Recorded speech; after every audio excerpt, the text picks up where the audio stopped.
Everybody, it is the Mike Missanelli Show. It is our post-Labor Day week, and it is Eagles week. My name's Mike Missanelli with Bill Colarulo, with Ray Dunn. Hope everybody had a great Labor Day weekend. I know Bill was working it yesterday. Ray coming off a wedding in Kansas City, where we're going to find out if he met Mrs. Wright. But other than that, it's time to focus. We've got two major topics today, but let's start with the majorest of major topics, and that is the Philadelphia Eagles going into the NFL season against the Packers in Brazil. And we're gonna kind of cut this in 100 different ways on what this season is going to be and what this first game is going to be. I fear the game, and I don't want to bring a message of doom here because I think it's going to be a really good game. I just don't know if the Eagles are ready with all the newness that they've introduced during training camp, whether they're ready to go into a foreign land and beat a team that's on the come. So, but they are favored in the game, so it's confusing me. I don't know which way to look at this game, and I'm hoping that the people out there can help me, and Bill and Ray can help me as well. The one thing, and I think, Bill, you talked about this yesterday on the show, the Eagles seem to be more obsessed with the trip to Brazil than the Packers. Now, I'm not living in Green Bay, so I'm not getting the everyday from Green Bay, but I'm not getting a national perspective. Like, the Eagles are getting this national perspective about all the misgivings of this particular trip, including the 10-hour trip over that. I mean, that's before you even get to Brazil. They're talking about the 10 hours and what they're going to do, and that's a really long trip. The only guy that doesn't think it's a long trip is Mailata because he's used to the 24 hours from Australia. So, like, I don't, the crime, and they're all talking about this stuff, and I'm going, I don't, is that a distraction? I mean, do they need to even look at that kind of thing? And I don't think the Packers are looking at it. So, I don't know if it means anything in the overall scope of things because once you get on the field, you're going to play football. But I don't like the apprehension of certain players here complaining about why are they having this game in Brazil if we can't go out, we can't use our cell phone, we got to stay in a hotel. There's wildfires going on, there's pollution in the air, it's not healthy for our sinuses. It's like all this stuff that's going on before the game itself. Your thoughts? Yeah, look, let us complain about it. Let us complain about it on Sports Talk Radio. Let the fans complain about it. But I don't love that the quote-unquote leaders on this team, A.J. Brown, Devontae Smith, Darius Slay, Chauncey Gardner-Johnson, are the ones complaining about having to go there. Now, I did love Sirianni and Jalen Hurts at their press conferences on Sunday started to kind of change the narrative a little bit. I liked what Sirianni said. Control what you can control. We're going there to win a game. I liked what Jalen Hurts said. Hey, this is a once-in-a-lifetime opportunity. But they should be focused on the game, not worried about complaining about the trip and where it is. Because, you have that negativity start to creep in. Yeah, that could carry over to your game day performance. Hopefully it won't, but just focus on the task at hand. You're going to play a football game. Stop worrying about the travel and where it is. That's my thought. So Darius Slay is going to bring his travel PC on the plane, and he's going to play 10 hours of Call of Duty Warzone, I guess. But he says he doesn't know if the signal is going to be strong enough. I have yet to be on a plane where a signal is strong enough. It's terrible. To get stuff. I've paid for Wi-Fi. I've done the same thing, and I still don't get it. And it still doesn't work. And then you pay for it, and they come over, and they're like, yeah, sorry, we're having some problems with the Wi-Fi. You don't get a refund. So he's going to play like 10 minutes of Call of Duty or Warzone, and then it's like, what do you do? Jahan Dotson, 10-hour journey to Brazil. I don't know how that's going to work with me. That's a long time. It's like, come on, man. Now, did you see third-string quarterback Tanner McKee? Oh, yeah, he's going to calm him down. He's trying to. He was a missionary in Brazil. I got it. Yeah, how long ago was that when he was a missionary? Yeah, he's trying to calm them all down. The gang climate, Tanner, has got a little bit worse than your little protective bubble when you were a missionary over there, when you were sleeping in a beautiful, comfortable bed. Yeah, he's the one that's trying to calm everybody down. But, look, it's a longer trip from Wisconsin, right? I'm assuming it's got to be a longer trip from Wisconsin for the Packers. And they got to deal with the same stuff. Not really. It's a straight shot down south. I think it's a longer trip. It is? Let me look at the map. You got to go kind of southeast I mean, Southwest. If you're the Eagles, Hold on, let me more of see. a straight shot down for Wisconsin. You think there's a direct flight from Green Bay, Wisconsin to Brazil? I guarantee you there's Of not. course, it's going to be a direct flight. It's a charter. Oh, yeah, it's a charter. You're right. What do you You're right. think? They're not taking gonna American show up at Airlines. the airport? They're not taking American sorry, Airlines. there's a stop in St. Louis. No, it's Come on. longer. It's longer from Wisconsin. It is? It's got to be. Hold on. We got to look into this. Yeah, it definitely is because they got to come across. Yeah, I think. Ray, can we get confirmation? I think it's It's a going to longer be pretty trip. close to 7. We'll get an airline expert to give us the information on that. Now, the Eagles are flying on a Boeing 777. That's a larger plane than the one they flew to England in 2018. But it's not like it's a bed plane. No, it'll be It's a big plane. It's a big charter. So it's going to be more comfortable for them than it would be for me or you or Ray, unless we're first class in it.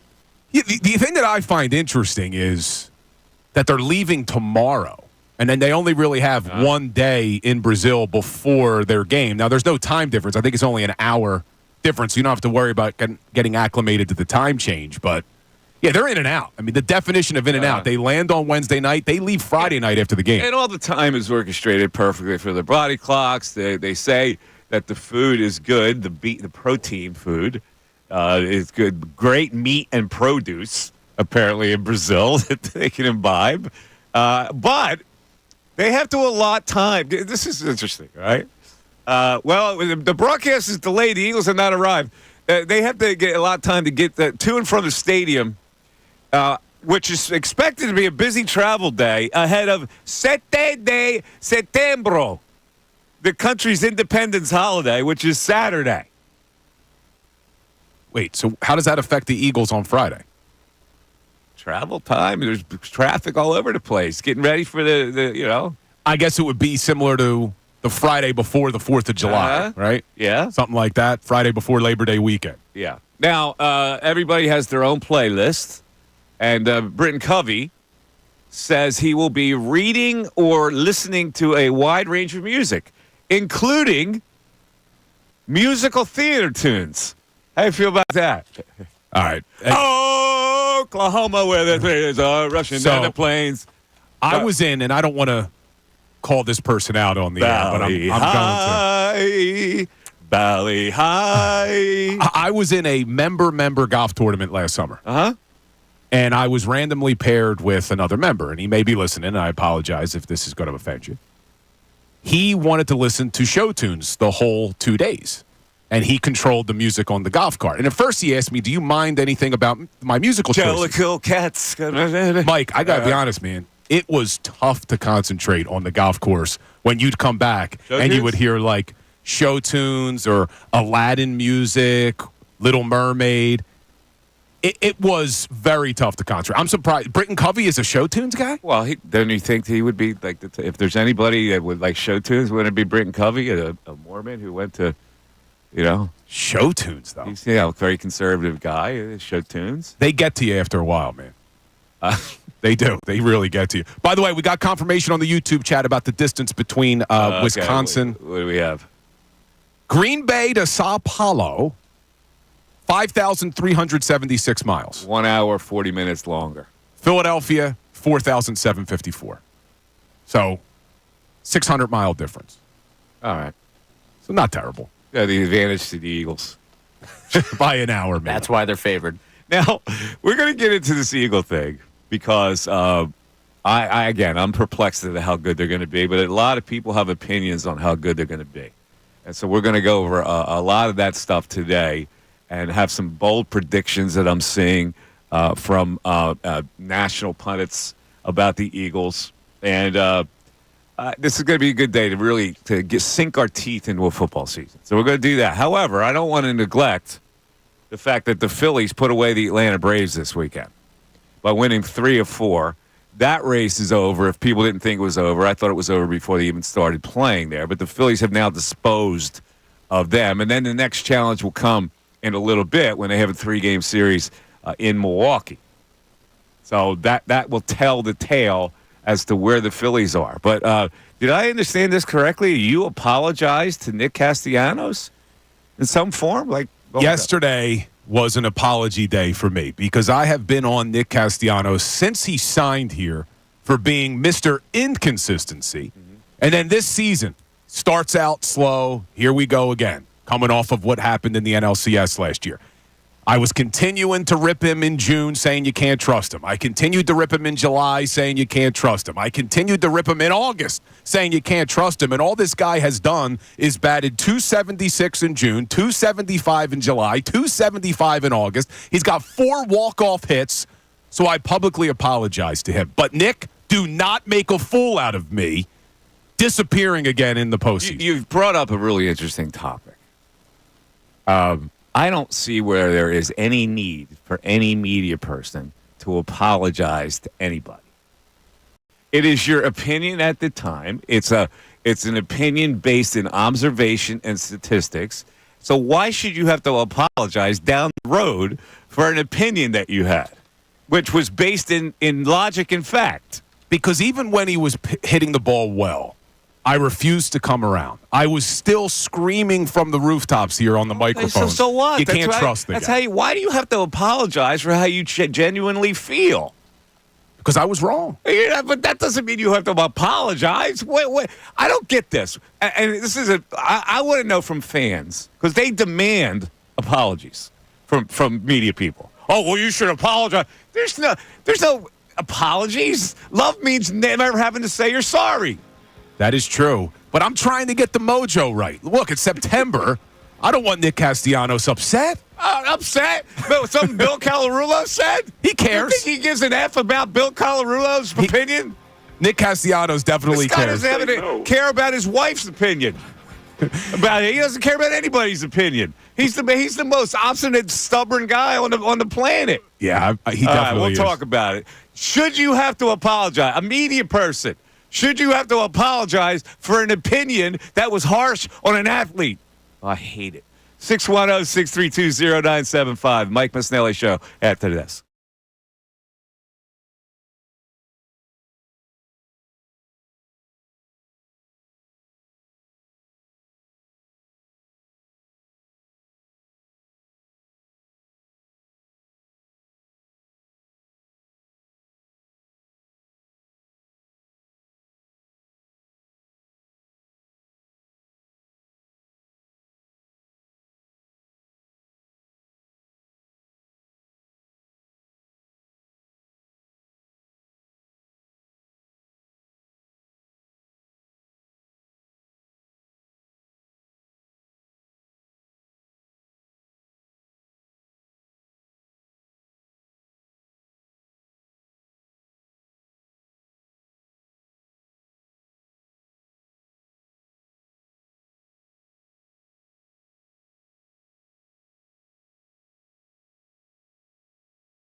610-632-0975. It is the Mike Missanelli Show on a Tuesday, day after a nice Labor Day holiday, where a lot of people, interestingly enough, will actually do labor on Labor Day. Where I think the opposite should be true. You should do nothing. You should plop your whale ass on a beach and just soak up some rays on Labor Day. Not everybody your has backyard and have a cocktail and a cigar. Like, you should do nothing. Not everyone has that luxury. Someone had to hold down the fort with the show.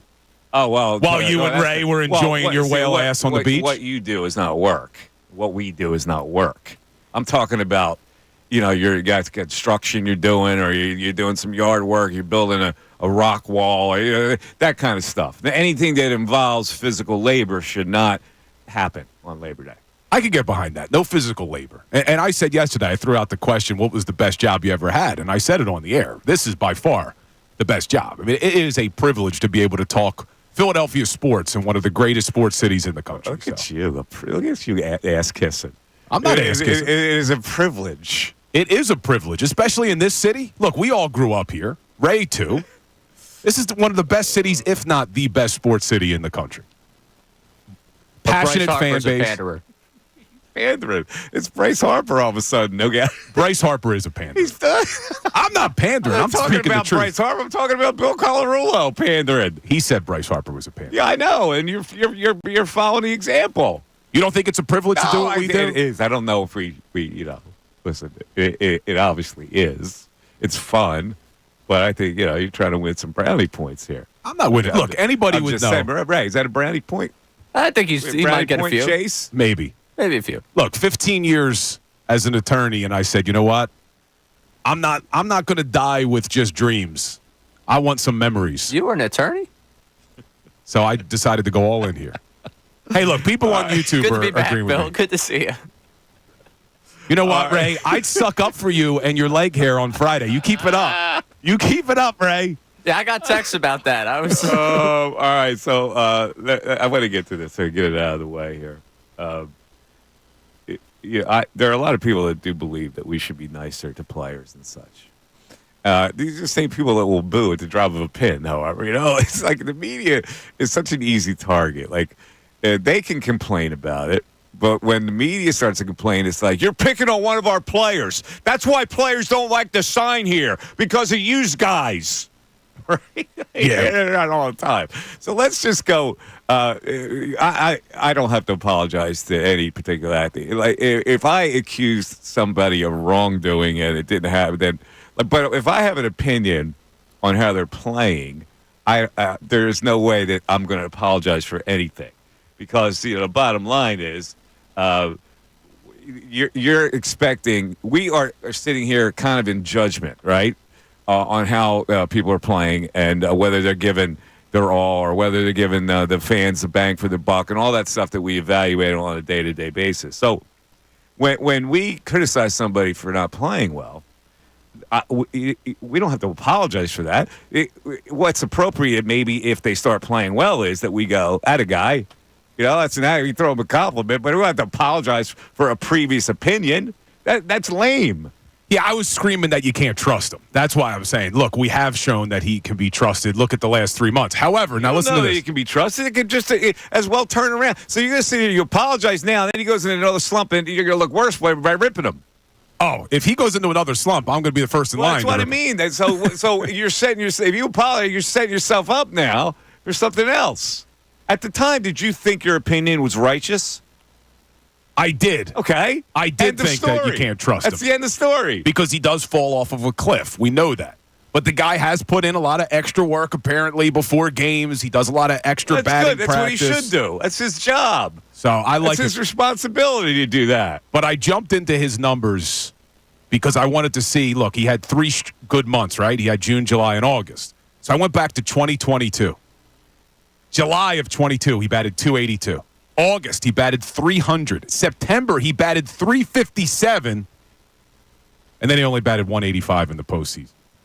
So I maybe apologized prematurely here, because if he does that this postseason, I'm going to lose my mind. And he did it last year, obviously. He had 3 straight months to start the year, 308, 265, 351. And then he falls off a cliff and bats 162 the month of July last year after the All-Star break. See, this is where I've got to indoctrinate you to baseball vernacular. Because you just said he batted, blah, blah, blah. He hit. He hit. You like that term better? You got a football mentality. He batted 375. He didn't bat, he hit. He hit 375. He hit 375. All right, you're going to make me a baseball guy before the show is over. And I'll make you a football guy. Don't worry. Okay. So let's hear this. I want to hear this before we get too further. Because I know people are going to say, well, how could you rip him? I'm not ripping. This is not a soundbite that we're playing to rip him. I just want to ask the question, why? Okay, so this is to the game when he gets, obviously he had the big double, and then he gets the game winner on a pitch that I still don't understand how that who was it? Johnson? He throws him a meat fastball, like where he can handle it, instead of like every pitch that he can't handle is that outside slider. And it was 0-2, wasn't it? Yeah, I forget what the count was. It might have been 0-2. I don't understand him throwing a pitch, but to his credit, he pulled his hands in a little bit and lashed it to exactly where he should have lashed it. So the post-game interview, ESPN Sports Center has him on, and it's Nicole Briscoe. Now, I'm a fan of Nicole Briscoe's, but we'll listen to the interview. Here it goes. What did you see on that pitch that allowed you to be, the guy who was mobbed at the field there? Four-seam fastball. And how did it work for you? I mean, you saw the game, right? You see the highlight? I did see the highlight. You are the one. All right, so here's my question. Why? Why would he have to answer it like that? Now, it's a terrible question because you said, and how did that work for you? That's not a question. That's ridiculous, all right? She should have known something about the pitch, or you look like you were able to handle a high fastball in when they've been getting you away with the left slider, like something like that, a little more technical. But she was flummoxed that he's just said four-seam fastball. And she didn't have a really good fun because she started to panic at that point. And she says, and how'd that work out? But why would you answer it that way? Why? What's the payoff? He's intentionally being a jerk. There's no reason to act like that. There really isn't. And it isn't as if this particular reporter did something wrong towards you. Like, why are you giving her a hard time? Because, yeah, when she asked that question, she's expecting him to say, oh, I knew he was going to throw something or whatever, and then I really drove it, and happy we got the win. You got to know your audience. The producer should be saying, all right, the Castellanos can be, kind of bratty. Be careful how you ask the question or whatever. I just don't understand why people have to be that way. That's Nick Castellanos, man. He's always like that, right? I mean, he's always like that with everybody in the media. He never gives just straightforward answers, but like McCarthy knows how to deal with him. This woman obviously didn't know how to deal with him. It's probably her first time ever interviewing him. But you're right. Yeah. The producer should be in his ear. Hey, listen, Castellanos is a little bit of a jerk. Be ready. Yeah. She wasn't ready. She panicked. She had a bad follow-up question, which allowed him. But I go, these players know the deal. They're just the media. They're just trying to get a soundbite from them on Sports Center. That's it. Yeah. Come on, man. Really. But a lot of people gave her a hard time. Of course they did, because they're pro-Castellanos. They're Philly hero. And that's why they're going to give her a hard time. You're hating on Nick again. Look. I'm not. You see this, right? This is why I felt the need to apologize. This could go for anybody. My question is, why? What do you get out of that? Yeah, I'm with you on that. That's all I'm asking. What do you get out of that? Why? 610-632-0975. Mike Missanelli Show continues. Fanatic Sports.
Show. Oh, by the way, folks, a major announcement coming up at noon today on the Mike Missanelli Show. Major announcement coming up. Tell your friends and neighbors. Gotta be listening at noon. Major announcement, Bill. I tell you, it's a major announcement. Not just the news at noon. News at noon is a bonus to this major announcement. Wow. Not only do we have the news at noon, which is major enough, this is major on top of major. A major announcement. Major announcement. And then followed by Nick Sirianni's presser. What a great hour that's going to be, Ray. Oh, it's going to be just So I'm not doing a good enough job.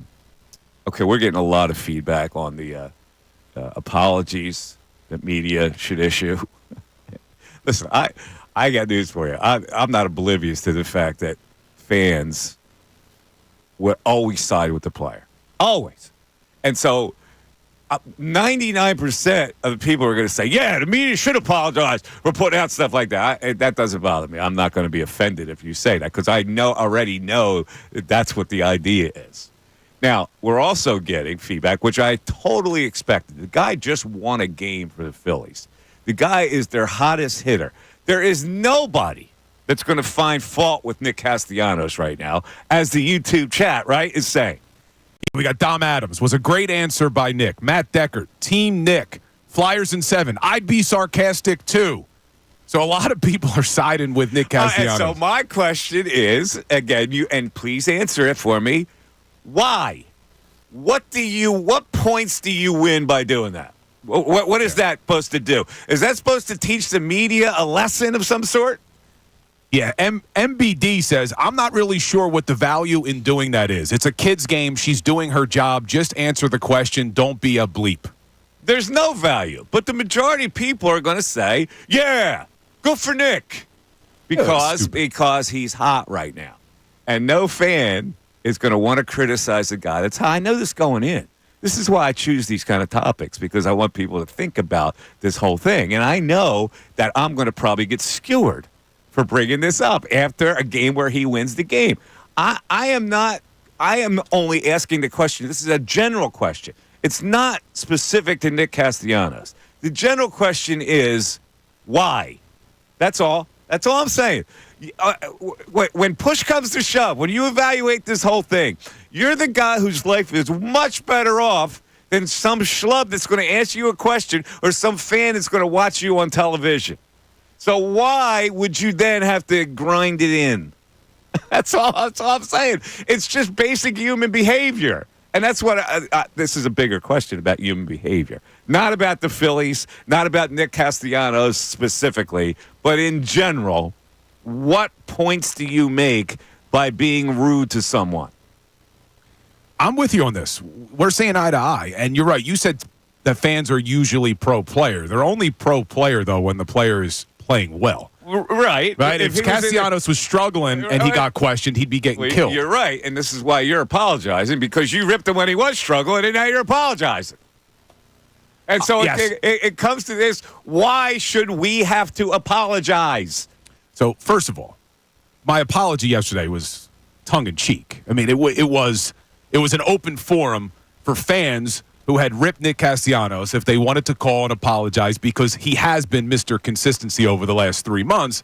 And my point leading up to yesterday for months was, you can't trust him. You can't trust him. He's going to fall off a cliff. Okay, so when you say that, was it unfair? Was it unfair of you to say that, since all you're doing is evaluating it in real time? You're evaluating it in real time as a journalist / sports talk host. No, and it wasn't unfair. And part of the reason why the apology was made yesterday is because I'm hoping that this is going to continue, because if I'm being honest, deep down, I still have fears that he's going to go back into one of those slumps, because he's proven it the last 2 years he's been. All right, so now you apologizing to him. He goes back into a slump. Doesn't that make you look worse if you then criticize him again after you apologize? Just keep it even, like an even keel. I value players with an even keel. At the time, if you're playing like horse crap, right? You're playing like horse crap. You caught yourself. Yeah. Then the fan reacts to that, or the media person reacts to that and says, the columnist, you're playing like horse crap. It's not unfair. And so you don't then have to apologize later when he turns it on. It's his job to play well. It's his job to perform. So it's all fair when you get criticized if you're not performing. It's just like when you go to a Broadway show and the star of the Broadway show has a terrible performance. Well, what are you supposed to do? Say, well, you know what? That's okay. You just paid money to see that performance, right? Maybe the person went out last night and didn't get the best performance, and you were disappointed. Well, what are you supposed to do at that point? Oh, it's okay. Don't worry about it.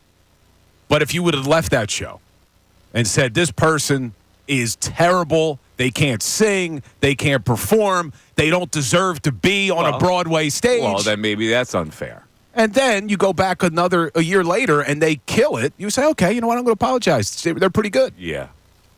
No. I don't know. I don't know if that works in sports. Look, I'm trying to get the mojo right for Nick Castellanos because all that's going to matter is how he performs in October. Look at you. They're trying to help out the mojo now. I'm a team player, Ray. This is what I do. I try to get the mojo right. So let's get into this now because I know what your opinion is on this. You're not a fan. I wish we had the interview because Bryce Harper got mic'd up for the Sunday game. Which is weird, too, by the way. I hate that they do that during the game. While the game's going on. I'm surprised that a guy like Bryce Harper would consent to that and be talking in the middle of the pitch. That's weird to me. Like, he's such a gamer that I would think that he would shut it down until the pitch is over. He's talking like right up into the pitch, which I thought was weird. But he was asked a question about the NFL or a fantasy football league. Because the Phillies had this fantasy football league, and they hit golf balls to get the first pick. We all saw that video. And he said, nah, I don't follow the NFL. I'm more of a college guy. And then he pivoted and said, well, this look bad. So thinking quickly, he said, but I love the Eagles, and I hope they win. Now, you look at that as a typical Bryce pander. Yes. You're not a fan of the Bryce pander. No, I think, and look, I like Bryce Harper. I think he's a great player. But his pandering to me is over the top. And that was a moment where he got caught. He spoke truthfully. I'm not an NFL guy. And then he got caught and realized, I got to pander. But I love the Eagles. I root for the Eagles. Dude, you're not an NFL guy. Just stand by it. It's amazing that you can sit here, criticize Harper for that, and yet apologize to Nick Castellanos. Like, I'm going out of my freaking mind today. We have some texts on apologies, right? The texts are coming in. The text board is open, 610-632-0975. You can call or text. What do you got, Ray? We got Joe in Jersey that has a very specific rule here for the apologies. I don't want to see Mike apologize to anyone, but I'd love to see other sports talk radio personalities have to do it. Why is that? Why is that? I don't understand. I need a further explanation about that. Joe, please chime back in with us on that one. Why Mike doesn't have to apologize, but everyone else Is he saying does. I have more clout, or is he saying that he doesn't care anything I say? Like, well, like what's he I would definitely say it's more the clout discussion, given the number of times we've heard from Joe within the 10 to 2 hours. All right, so he's giving me some credibility. Either that or he loses his mind from 10 to 2 every day checking in with our show. Yeah, that's more like it. Okay. What else do we have? All right. We got David in PA checking in. Never apologize for voicing your opinion to a multi-millionaire athlete. See, that's the way I kind of look at it. Like, we're in the evaluation business, right? People can give us credibility for our evaluation, or they choose not to give us credibility. But that doesn't mean we don't have the responsibility to do what we do. So, therefore, I think when I'm given an honest opinion at the time, it works at the time. And then I don't have to double back and apologize for something that worked at the time. I was correct at the time. Why do I have to apologize for that? See, we're on different levels here, though, because I'm rarely wrong. You'd be apologizing every single show. You know what I mean, Ray? You going to support me on this? No. By the way, John Kincade just checked in on the Bryce Harper pandering.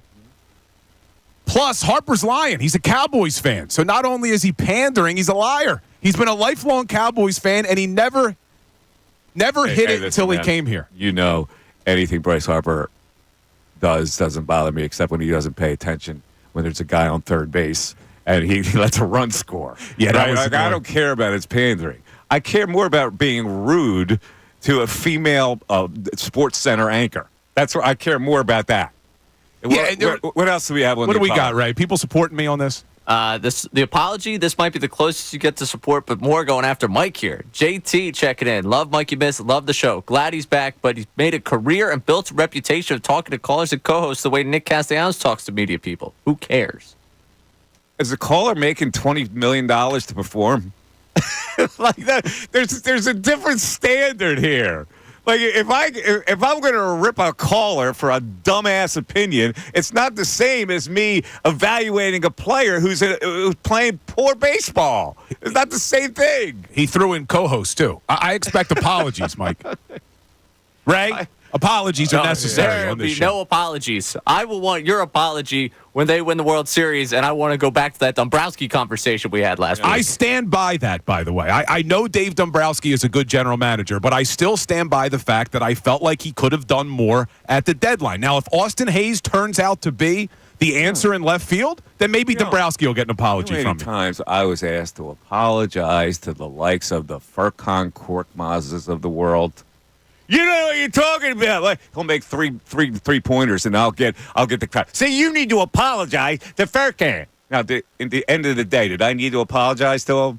There is I'm No. making evaluations here. there is one NBA player you should apologize to. TJ McConnell. I'm not apologizing to him. What I said about T.J. McConnell is it's a disgrace that a white 6'2" guard can't shoot a jump shot. You should I need apologize to the apologize man. for that. He has built a very It good doesn't NBA matter. career. That's not. I didn't say anything about his NBA career. I said merely that I cannot believe that he can't shoot a jump shot. That's what I have to apologize for that. He still can't shoot one. Yeah, he's made a lot of money. God bless him. I wish he was still on the Sixers, man. I think they could use a guy like that. Joe in Jersey checked back in for this one. Oh, he did. Mike does have clout. Never talks out both sides of his mouth. You're absolutely. Oh, hold on a second. All right, I hit the wrong button. My fat fingers hit the wrong button. Let's get to the calls. Sausage fingers over here. 610-632-0975 is how you get in. Mark and Conshohocken. Mark, what's up, buddy? Yeah, Mike. How you doing? Dude, Cassie thinks he's the coolest guy in the MLB. I can't stand his little cute comments he makes. He thinks he's so cool. You know what she should have asked him? She should have said, hey, what do you think about your batting average in October in the big series? What are you going to do? No, to she change shouldn't have that? asked him that. She shouldn't have asked him that. That's He's trying to be so cool. Well, He's so smirky. He's the worst. He's such a D-bag. He needs to be put in his place. He's the worst. I can't believe this, Mark. He just won a game. He just won a game. Who cares All what he right. do in the World Series? He's the worst. Okay. Yeah, like he's not the worst.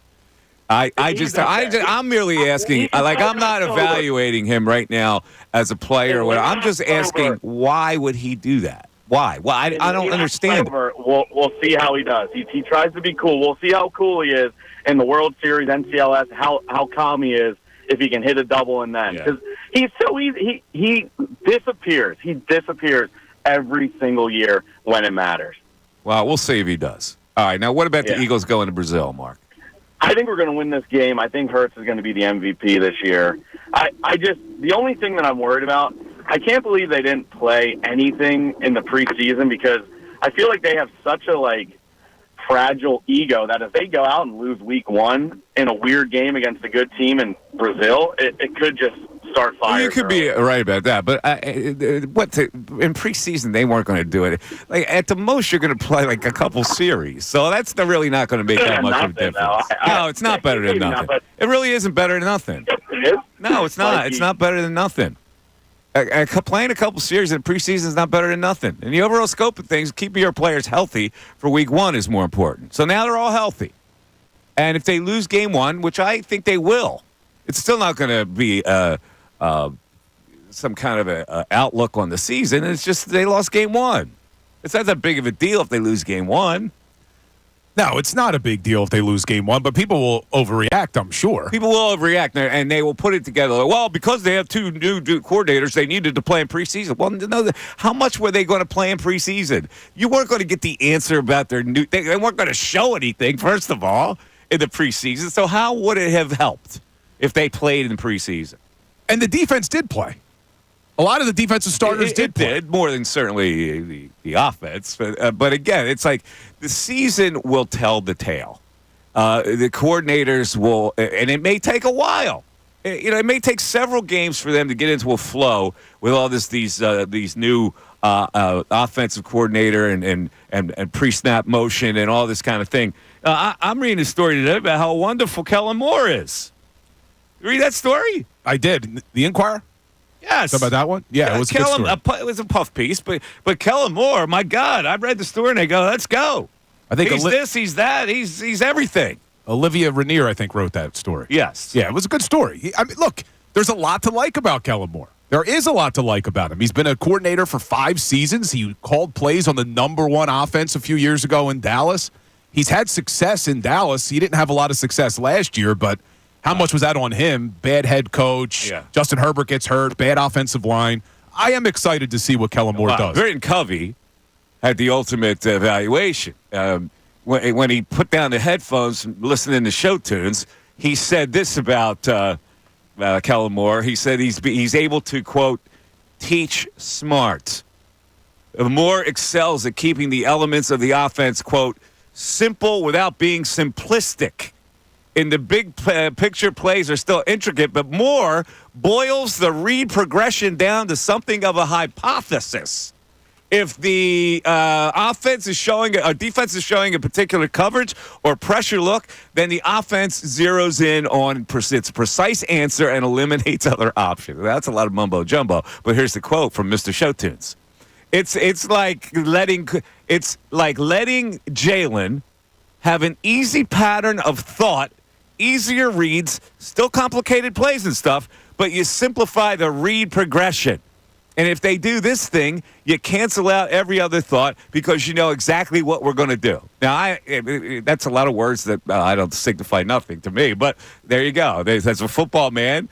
Even as a receiver, if you have a read progression, okay, if I see this guy here, I know exactly what we're doing. If not, then this. So they're trusting Jalen Hurts to jive with Kellen Moore and all these read progressions. I'm excited for it. I think that everything we saw coming out of training camp, you didn't see him in the preseason, but that Jalen Hurts has really taken ownership of this new offense. He's going through his progressions quickly. He's making the right decisions. So we'll see. The big issue here, though, Mike, is we keep talking about the new coordinators for the Eagles. Not only is there a new defensive coordinator for the Green Bay Packers, they're completely switching their defense. They're going from a 3-4 to a 4-3. And you got a defensive coordinator that's never been a coordinator in the NFL. He was at Boston College. You know, Jeff Hafley actually got his start in the NFL under Chip Kelly in San Francisco. Little fun fact for you. And then Shanahan kept him on the staff. He coached the defensive backs before going to college. So there's going to be some transition there. You don't know. Kellen Moore doesn't know how to attack this defense because you've never seen it before at the NFL level. So that's going to be some issues. First half, who wins that battle, Kellen Moore or Jeff Hafley? It's Britton Covey, man. He's all over this story. The only guy who would talk about it. Yeah, doesn't he need to maybe he came out and spoke last year too after the collapse. Listen, he's available. So I'm sure not other players were available to give this kind of opinion. Yeah, that's I think why Jalen's going to be great in this offense. I think that's why the whole offense will be on the same page. It might take a little bit of time, as it always does, but teaching it is a skill, and I think he has that. It's interesting, Britton Covey's not going to be involved in any of this, but he's got some opinions about it. He may be. I do expect Britton Covey to get more time on offense this year. They did like him in that slot, maybe a little bit of a Cole Beasley type. All right, Olivia, you got enough? You done? Okay, have fun. Oh, the homo with the winds are whipping down the plains. What's your favorite Broadway show? I don't have one. You don't go? No, I'm not a Broadway man. You excited that Wicked's coming to the screen? No, I don't have one thought about Wicked coming to the screen. I'm just impressed the depth of songs we've got coming out of here for the show tunes. Yeah, listen, have I seen Broadway plays? Yes. Am I itching to get a Broadway ticket? No. You look like a Hamilton guy. Do you like Hamilton? No. What about? I saw Les Mis. The Phantom of the Opera is here. I saw Phantom. I've seen the major ones. Phantom of the Opera was good. It's a good flick. I didn't see the movie. I went to Broadway. Flick. I went to Broadway. Good No, a flick, good yeah. show, you should say. How many Broadway shows have you been to? I've seen Phantom of the Opera, Wicked, Les Miserables, Hamilton. What else did I see? Sister Act. I just recently went to the one about Sister Act. Sister Act came to Philly. Compel you to go to Sister Act. It came to Philly. It was good. It was entertaining. And I just went Was to Whoopi see. Goldberg in it? No, she wasn't in it. I'm trying to think what else I saw. But Wicked was really good. Wicked was really good. Were you a Wizard of Oz guy growing up, Ray? I mean, I watched it. I can't tell you that I was, put that one back on. Let me see the Wizard of Oz for a third time. So if you've ever seen The Wizard of Oz, Wicked was interesting. Oh, I saw Cats. There you go. I've never seen Cats. These are all why I took my daughter to. That's basically the reason for the. I want to take my kids to see Lion King. I've heard that's good. Very yeah, good. Yeah, that's, Saw that. yeah. I took my Lion King is worth it for a kid to take. Yeah, we'll announce. Cats was weird. Yeah. Oof. Was Cats weird? I could imagine. And speaking of shows, we'll announce it tomorrow. But for General Knowledge Wednesday tomorrow, we got a pretty good giveaway. We do. What is it? Do I announce it yet? Can I? Hold on to the thought. Hold Yeah, I think we'll wait till tomorrow. But speaking of shows, it reminded me. on. All right. We'll let Bryce Harper announce it so he can panda. Yeah, he'll probably say, but nothing compares to my Philadelphia fans that I love so much.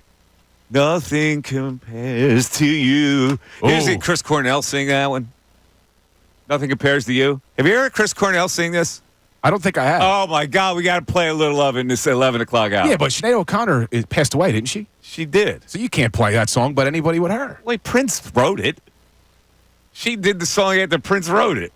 It's been 7 hours and 13. Listen, man, that's is not, that what it is? 13 that's days? Not, that's not bad. But 16 days. 16 wait, days. Chris Cornell sings it, will blow your doors off. All right, we'll have to get that on one of the returns. 610-632-0975. Mike Missanelli Show back after this.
Better than Sinead O'Connor. When he gets into the chorus of it, it's amazing. This is how I feel about the Eagles. Thank God they're back. We got to take this into where he gets to the chorus.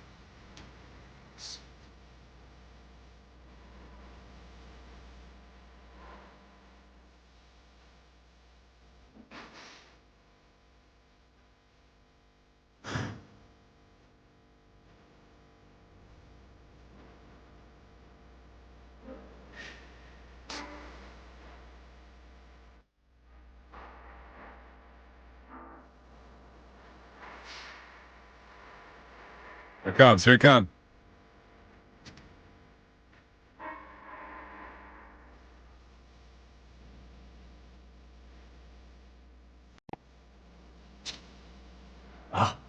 That's sweet, ain't it?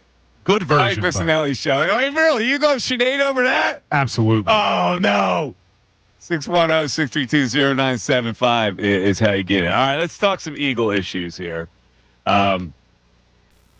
It's very interesting on whether they're a Super Bowl contender or not. So, everybody plays out the season, and there's the NFL projection model by Austin Mock. He does this every year. And he projects it out statistically, right? So, the top choice of the NFL projection model, Super Bowl win odds, the highest percentage is 15%, which is how difficult this is. The San Francisco 49ers top it with a 15% chance right now, according to this model, to win the Super Bowl.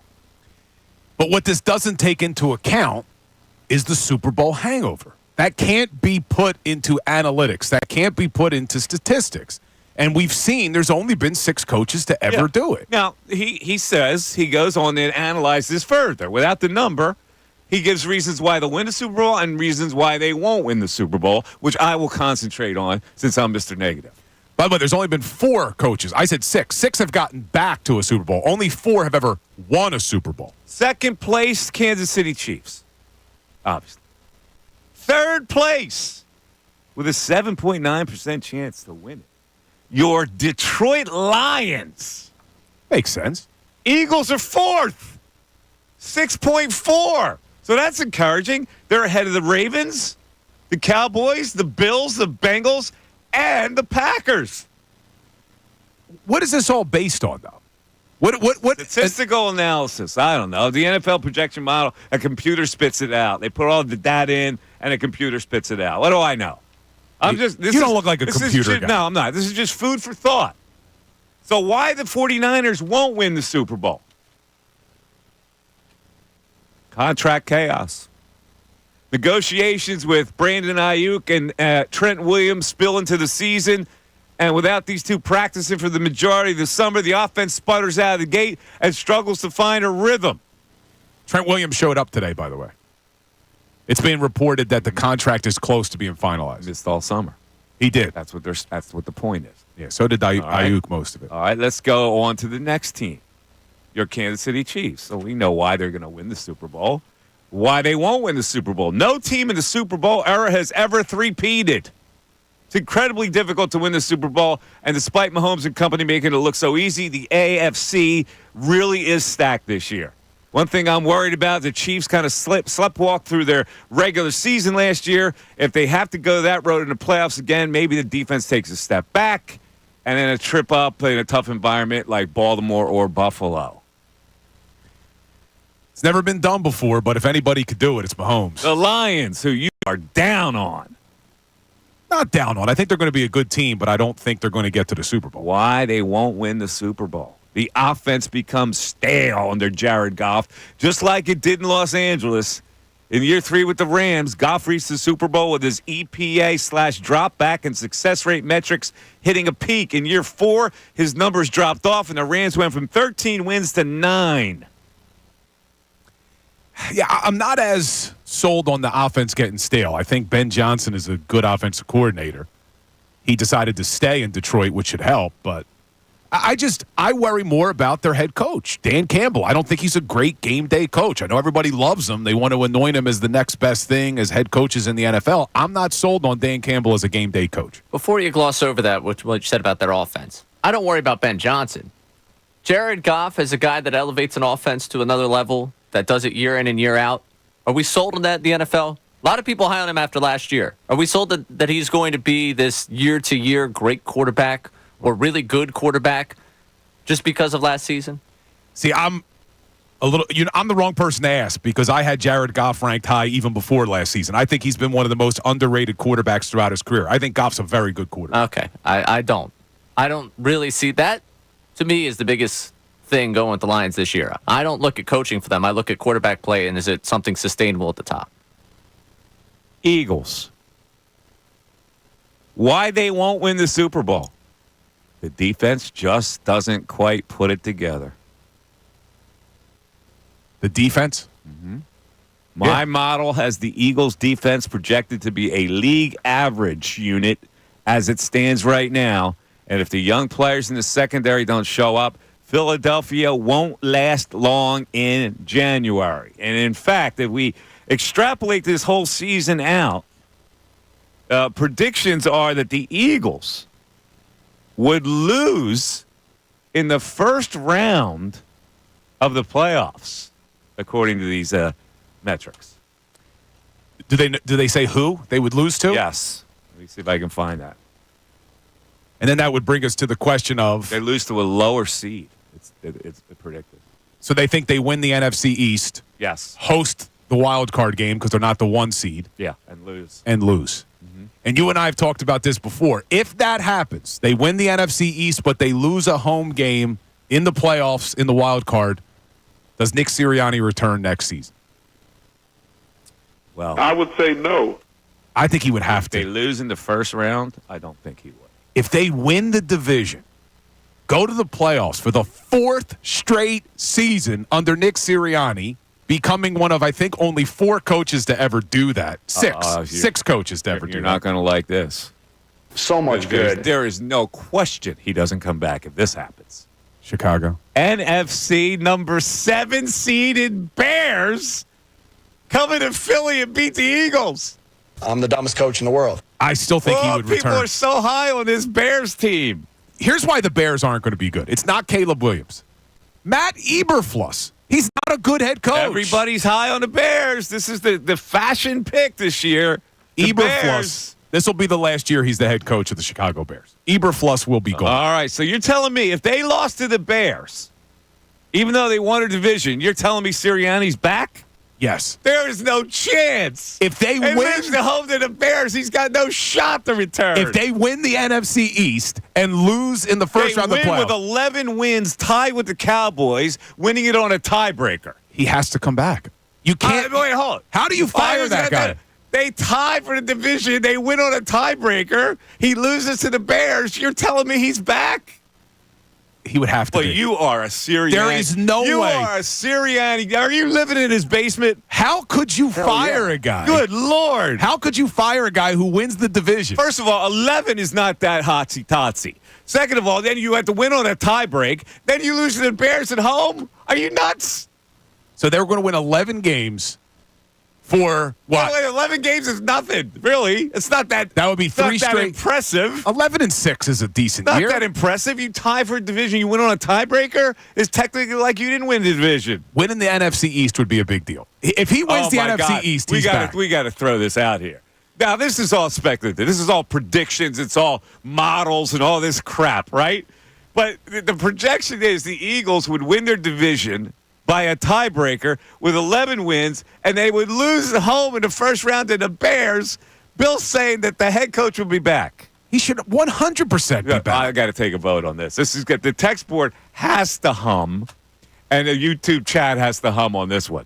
610-632-0975. Let's go to John in Southampton. He's been hanging for a while. John, you're on 97.5 The Fanatic. Talk a little Phillies. You okay for some? Go ahead, John. Yeah, I know you've been on hold. You want to talk about Casti. Thank you, my friend. Mike, it's welcome back, brother. I can't believe I'm saying this. I actually missed you. I really actually missed you. Anyway, There's a lot of people. It wears thin after a while. A lot of. John. I know. A lot of failed relationships have also missed me. There you go, my friend. I don't like Nicky C a little bit. I wouldn't even trade him. I'd give him away for a bag of balls. What do you got? What do you got? Click your seatbelt or something. No, your seatbelt thing is the thing. Yo, click it or ticket, John. Yeah, click the seatbelt. Come on, bro. Okay, we're out of jail. Now you're safe. Okay. All right, go ahead. All right. He, for some reason, this team and organization held him in reverence all last year. I mean, they gave him so much room. It was a joke, almost as if like he was going through something. It was a family issue. I don't know what it was, but they just gave him so much room. And you're not going to have him count on during the playoffs at all. And he's got that attitude that I don't understand where it's coming from, especially a Phillies organization that prides itself of being amicable and friendly to everybody that they talk to. This knucklehead is representing the Phillies on national sports now, not just local sports, right? With that knucklehead response he gave to Nicole and all that kind of crap. I don't like him a little bit, and as Newman would say on Seinfeld, pretty boy, I'd get rid of him right now. See you guys. All right, no, you don't get rid of him. He's an important player. If he's going to hit like this, obviously he's an important player. I don't like. I've been around the clubhouse, and it's a very strange dynamic with him. I was there spring training watching him, and he's just he's a unique guy. I thought it wasn't Turner. It said I never met anyone like him. Like he's respected, but they also say I've never met anyone like him. Like he's got a touch of weirdness about him. Yeah, he seems a little strange. Yeah. He seems a little strange. But the reason you need him is because, back to my point about Dombrowski not doing enough for that outfield, he's your only good bat in the outfield. If I'm saying you can't trust Castellanos, can you trust Marsh? Can you trust Rojas? I don't know if we should trust Hayes. You don't get rid of him. That's a knee-jerk reaction. You don't get rid of him because he was snarky to Nicole Briscoe either. Like right now, he's wielding a hot bat, and in a lot of ways is carrying them offensively, which is all good. And I hope it continues. Like, I don't know. When he was struggling and he was just missing everything on the outside part of the plate, and he was getting down 0-1 because they threw him a slider at every single at-bat, well, I think that we reserve the right to criticize him. That doesn't mean we now have to apologize to him. But what happened last night, Ray, let's play this again, okay? Because he just wins a game, and his teammates love him. I don't know. They all gravitated out there, and you can tell when they like a guy and how they react and all that stuff. And so it was all good. Like he was a hero last night. So now SportsCenter wants to grab him, and they go, okay, this is I'm sure they made him aware. This is SportsCenter, and they want to have you on live. And here comes Nicole. I don't know if he knew he was going to be interviewed by Nicole Briscoe or how he feels about that at all. But Nicole Briscoe tries to come up with the thing about SportsCenter anchors is they don't want to ask a specific question. They ask a general question just to get a soundbite, to get the thing rolling and to get in and out on it. So she goes general with it, and he doesn't respond. Here's how it transpired. What did you see on that pitch that allowed you to be, the guy who was mobbed at the field there? Four-seam fastball. And how did it work for you? I mean, you saw the game, right? You see the highlight? I did see the highlight. You are the one. Okay, so let's start out. Play it again because I want her original question. What it was poor. So what did you see on that pitch that allowed you to be, the guy who was mobbed at the field there? All right, so what did you see on that pitch that allowed you, to be the guy mobbed on the field? That's not even a question, right? But they're so used to just throwing something out, hoping that the player would then get it and come up with some kind of generalized response, right? You could tell by the fact that she throws in the that she wasn't necessarily prepared with a question. Exactly. And so let's hear it now. We'll hear it again, and we'll hear her follow. Because now she's flummoxed. She threw the generalized thing out there, which normally she'll get away with 98% of the time because players will get it. They Probably know, 99%. Right. They know that they just want some kind of a comment about the proceeding, right? So he doesn't bite for that one, and now listen to her follow-up. Four-seam fastball. And how did it work for you? Four-seam fastball, he says. and nothing more. She goes, oof.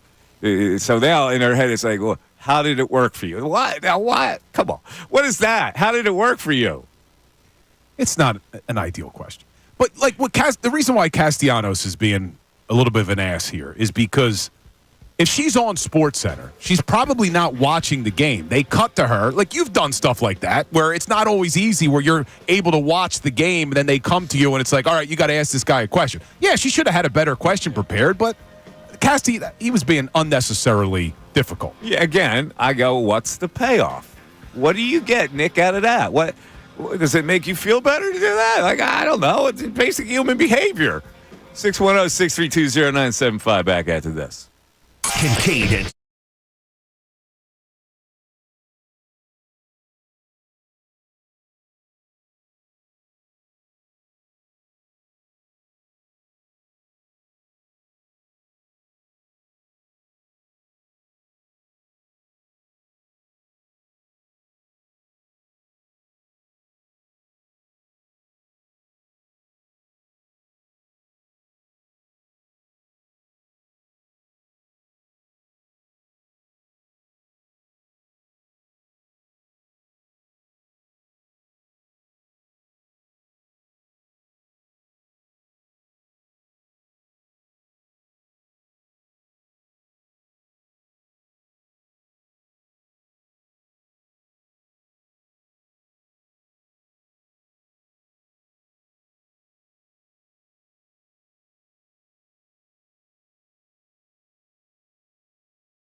you're listening to your radio, listening online, whatever you're listening to this show, don't miss noon.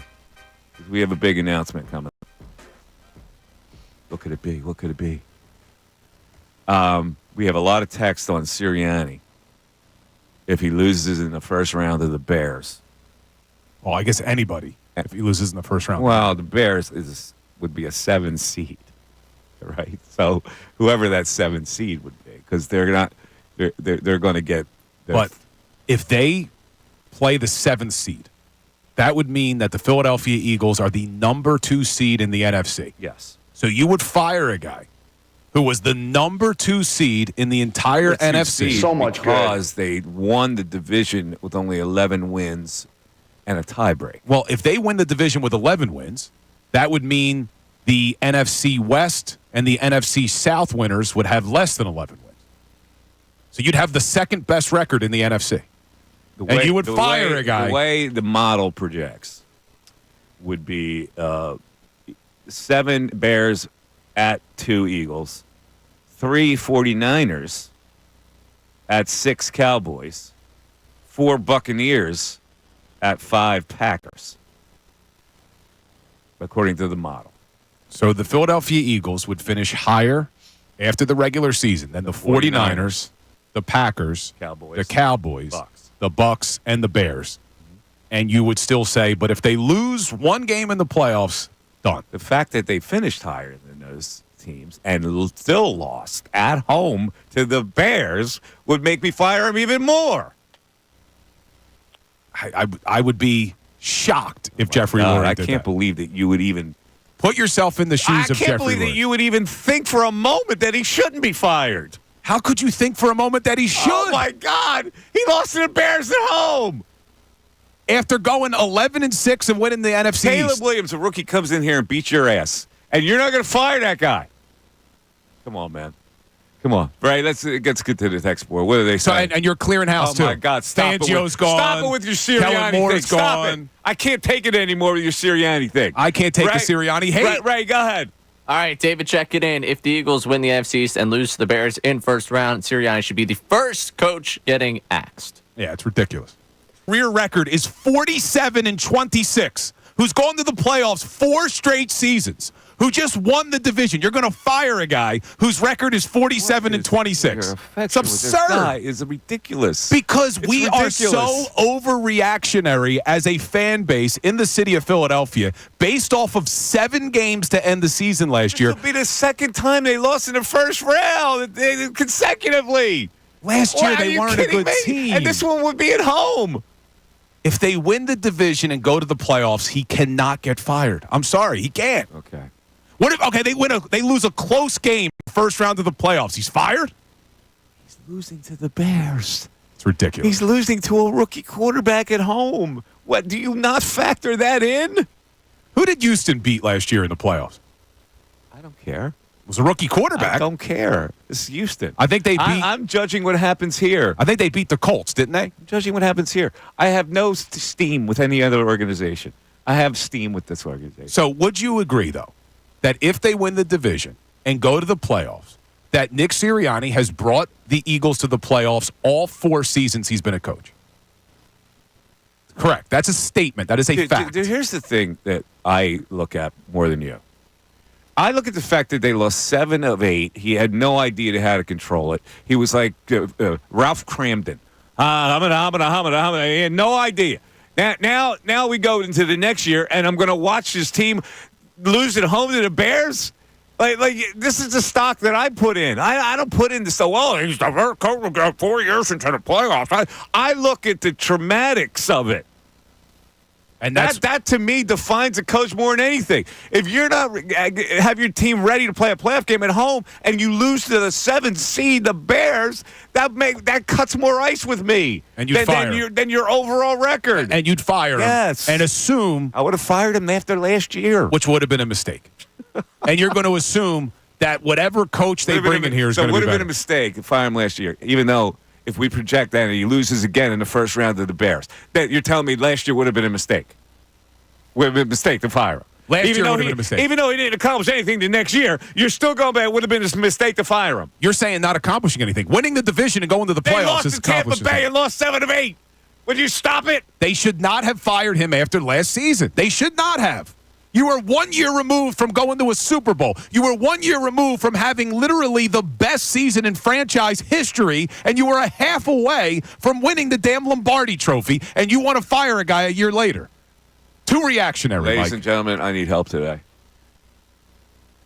Lord, I need help. He does need help. Lord, please get me through this day with Bill Colarulo. He does need help. Listeners, please get me through this day with Bill. Please, 610-632-0975. I desperately need you today. This is the closest we have to Bill support right now on the text line. Mike in Norristown, 11-6 and division win leads to Sirianni back, but will be a long discussion within the front office because it probably leads to Kellen Moore leaving to take on a head coaching job. See, this is what I don't understand about our fans, though.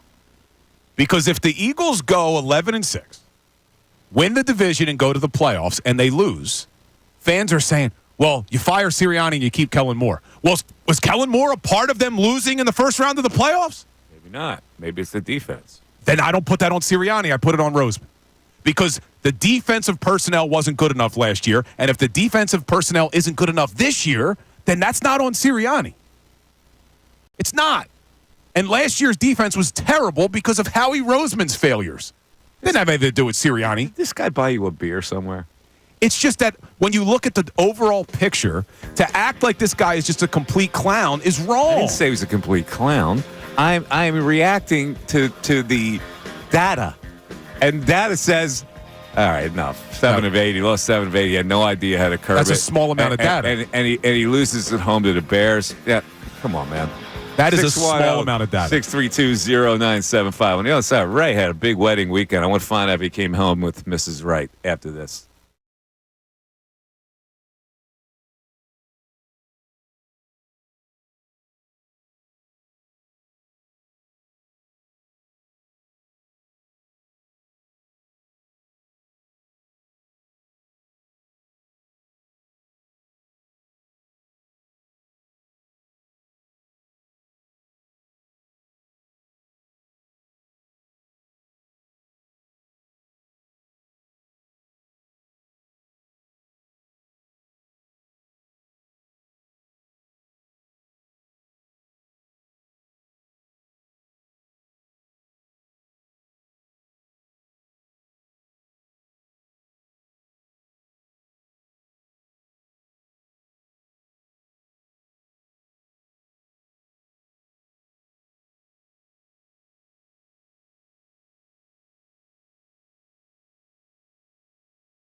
Hello, here I am. Mike Missanelli Show, 610-632-0975. At least we got to listen to more yes. Yeah. So I made a coffee run. I had Mike in a headlock, unfortunately. Yeah, people don't understand that, though. When we make a coffee run, that we have to walk a mile. It's all at the other end of the has station. never changed since I've not been here in 2 years and several months. I'm on vacation. Yeah, but Well, I used to scream about this when I worked here. So I at least talked about it for 2 years, and then I left for 2 more years. So that's a 4-year gap of not being able to solve the coffee problem here at the station. yeah, but see, I'm surprised because you made the rookie move. You don't go at the short break. You wait till the top of the hour. I didn't know how long the break was. Yeah, the top of the hour is the long. You're missing the point. You get your steps. It's good for you. The point is that there should be a provision where there's a water line where we could actually make frickin' coffee right here. Yeah, that would be better. Right? You would think. Now, 4+ years have gone by since I've alerted the higher-ups to this particular situation, and yet I come back and it's still not solved. Meaning we have to walk all the way down the hall to almost another building to get a cup of coffee. That is true. It's a brutal one. It is a brutal Now, walk. what is right about that? Well, at least you get your steps. My wife is big on steps. Get my steps. Get your steps in. I love that because I get my steps walking to a bar, and I know what I'm doing is unhealthy for me, but you could justify it. Oh, I walked. Yeah, you get your I got steps my steps in today. Now, on your walk, Mike, did you have a come-to-Jesus moment where you said, you know what, Bill is correct. If Nick Sirianni goes back to the playoffs for the 4th straight season in 4 years as the head coach, he would deserve to come back for a 5th year. Did you come over to this side of the aisle? No. See, I don't understand. That to me, though. I listen, we have different priorities here. You're looking at some stupid statistic that looks good in print that says he made the playoffs 4 years in a row. I look beneath it. I get a shovel and I dig. And who you hiring? I don't. Well, see, again, you changed it. I don't know. Like at that point, how would I know who I would hire? I'm talking about it right now. We just turned into September. The season hasn't started yet. You're going to ask me who I would hire. That's not the point. I am looking at what I perceive as not doing a good enough job.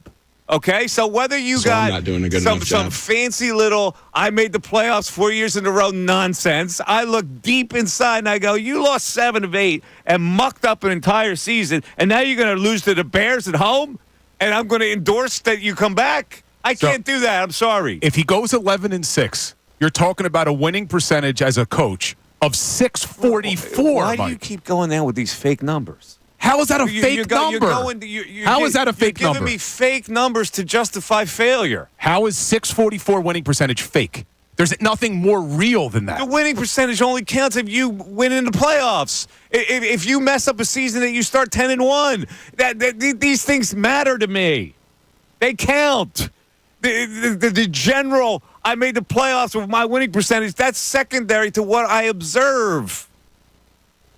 So last season, you want to Why do you focus keep going on down? Why do you keep doing this? Because- why do you keep working my last nerve with this? because I don't understand how you could look at someone's entire body of work. You know, I'm tired of this. The people have to decide this. The people have to decide.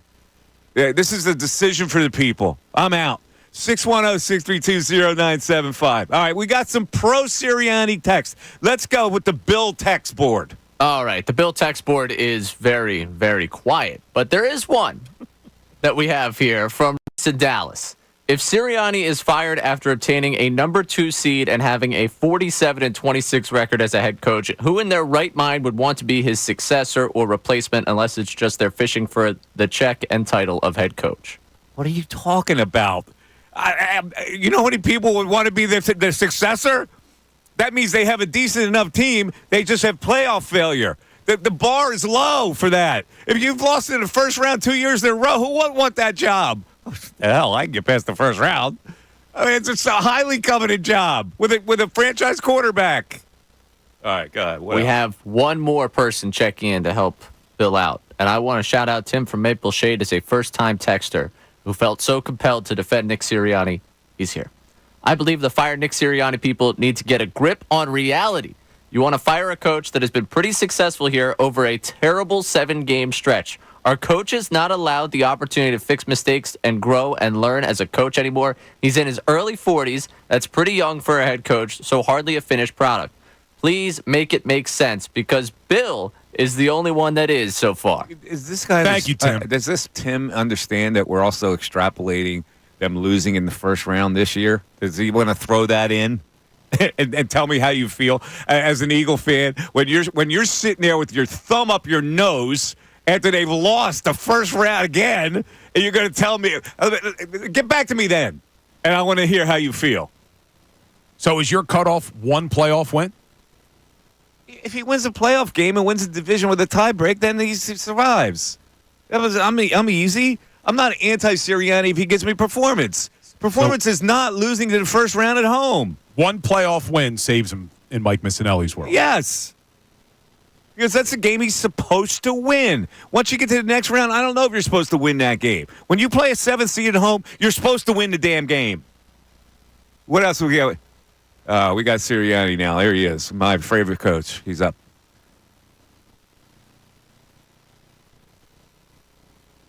You hired, and how do you think they've, I guess, helped you reshape your reconstructed cornerback and safety? Yeah, good question, Marcus. I really obviously had worked with Joe Casper before, excuse me, and had just so much respect for him and everything that he brought to the table in 2021, 2022. So when we got Vic back and we had a chance to do the same thing, or we got Vic here and had a chance to get Joe back.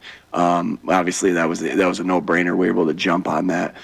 Christian Parker, is just highly respected around the league, and I think to myself, and how do you guys know? I don't know exactly how old Christian Parker is. I'm an exact age, but I don't know if you would ask around the league a bunch of people when I was 25 or 26, or I know he's not 25, 30 years old. I'm like, the people would have been like, who's that, right? And so to understand that he has this type of respect and this type of name, because of this product that he's put on the field and the coaching that he's done, is pretty impressive. And obviously Vic had worked with him, and he's been as advertised. I'm really excited about Christian, and I know our defensive backs are really excited about him as well. And then Roy, having Roy Anderson, and he was in Seattle with Clint Hurt last year, and everybody talked so highly on him. Saw John Harbaugh before the game when we played the Ravens, and he just raved about him as well. And so, again, the guys get their foot in the door potentially because somebody had worked with them, or we've heard a good thing about them. Then you do the research on the person, and just a lot of good reports coming back on all those guys. And then you don't know it completely until they get in the building, and they've just done a phenomenal job. Nick, when you're going up against a team with a new defensive coordinator for Week 1, what goes into the preparation? How do you try to figure out what they're going to run? What are you looking at? Yeah, you have to try to dig as much as you possibly can. Also knowing that Week 1, there's a lot of unknowns that are going to happen throughout the league, right? Even with people with defensive coordinators that have been there for the year, because obviously everybody's been doing different things throughout the year, and studying different things and new wrinkles to their defenses and offenses. And so we'll have to be ready to adjust to anything that we get. But, you try to go back, to when he was a head coach, when he was at Boston College. Got a lot of respect for the coach himself. He's obviously done an unbelievable job, and to earn the opportunity to be the defensive coordinator for the Green Bay Packers is obviously a huge honor too. And so we'll have to be ready for anything, but without giving up secrets of what. Live, right? There's other guys on the staff that probably have influence as well of what they talk about, and then obviously Coach LaFleur, have so much respect for him and the coach that he is and what he's done in this league, and he's going to have an influence on it as well. And so we got to be ready for everything. How eager are you to put finally Saquon Barkley out there in your offense, and And how eager are you for that? I mean, he made a run at practice yesterday, and I just remember, like, I was wearing sunglasses. It was sunny out, just kind of taking my sunglasses off and looking at a couple coaches. I'm like, all right, this is awesome, that we got him here, not only for the play that he brings to the field and the cut that he made yesterday at practice, but also his leadership and the person that we have. And so, it's. I think you're so excited as a coach for everything. Obviously, you asked me about Saquon. I'm super excited for him. We're up here. We're in the team meeting today, and the words that came out of my mouth, "Hey, and we got to be ready Friday night." And like, wow, what an unbelievable to say. Hey, we got a game Friday night. Like, that gives me goosebumps to think about that. Like, Friday night football is what we all first. Those were my favorite players growing up. Because my dad was a coach, were the high school football players that played on Friday night. Was John Briggs, was my brother Jay Sirianni, right? Mike Sirianni, Pete Conley. Those were my favorite players growing up. Friday night football, I was able to say that to these guys, and it's like the excitement should be so high on every level, not just for Saquon, just for all of us. Like, this is why we fell in love with this game. And I'm so excited to be able to go to Brazil to, play in front of very passionate fans. Obviously, super bummed that we don't get to play in front of our passionate fans. I love our fans, the home field advantage that we have, but excited. This is my first international trip, and excited and know how much they care about sports in Brazil, so I'm excited about that. I'm excited. It's Friday night football against the Green Bay Packers. You take me back to when those guys were my favorite players, and you said to me, hey, Friday night, September, whatever, 2024, you're going to be the head coach of the Philadelphia Eagles, and I'm 10 years old, and you're playing the Green Bay Packers. I mean, I would have been pretty pumped about that, and I'm still pumped about that. So, man, there's so many things to be excited for, and Saquon's obviously a big one of those. What's your plan for what you would do on the flight? Personal plan? I mean, my personal plan for 9 hours. I mean, is it a day in the office? I remember I fall asleep on trips like that, and that's been since I've been anytime Mount Union played when I was growing up. My brother was playing there.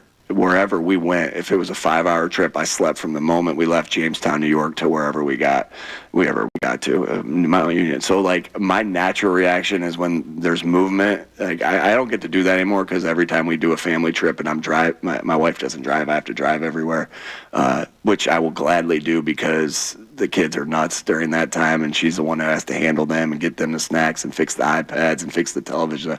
All right, yeah. But I will probably fall asleep, but obviously can't do that the whole time. But, Kellen and I are and Kevin Patullo are going to watch something together on the way up, not like The Price is Right. I don't know why the first thing I popped in my mind, but watch some film together on the way up.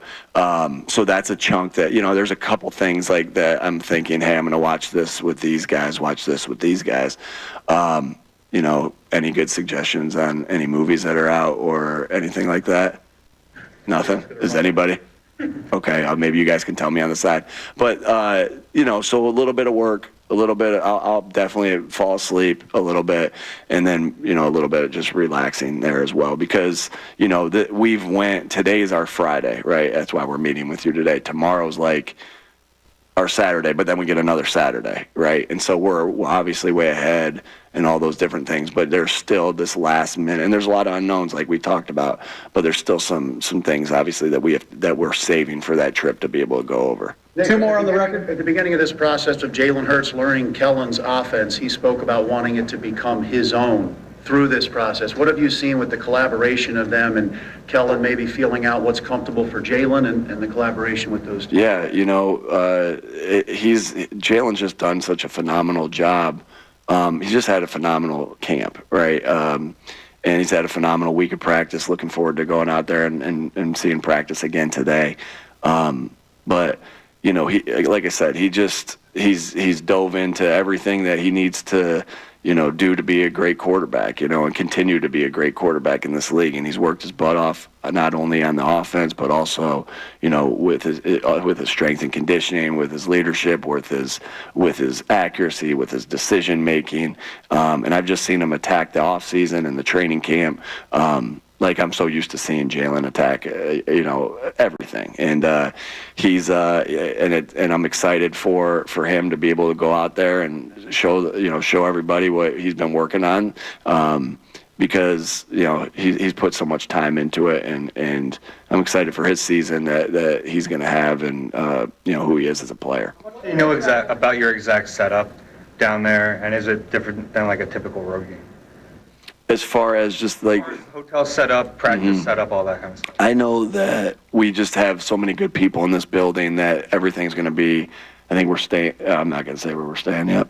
That everything is going to be just the way it is as we are here. If we were, at an away game, right? And so I have so much faith and trust in the people that are in this building that do the things that they do. Like that's, when we talk about the greatest team game there is in football, that is true. And you tend to think about only the people that are on the field or and the coaches, but gosh, there's so many people that go into making this whole thing go.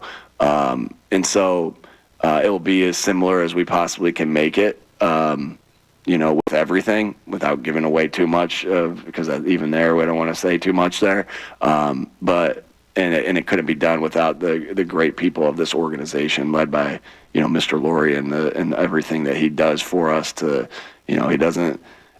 There's no stone unturned, and there's no everything we need to win. He provides for us. All right, thanks, folks. All right, there it is. The pre-Brazil trip presser with your head coach, Nick Sirianni. Bill, your thoughts? Look, he's not a great press conference coach. He rambles. He goes on. He talks about the Friday night, and I see Friday Night Lights? And I see you laughing.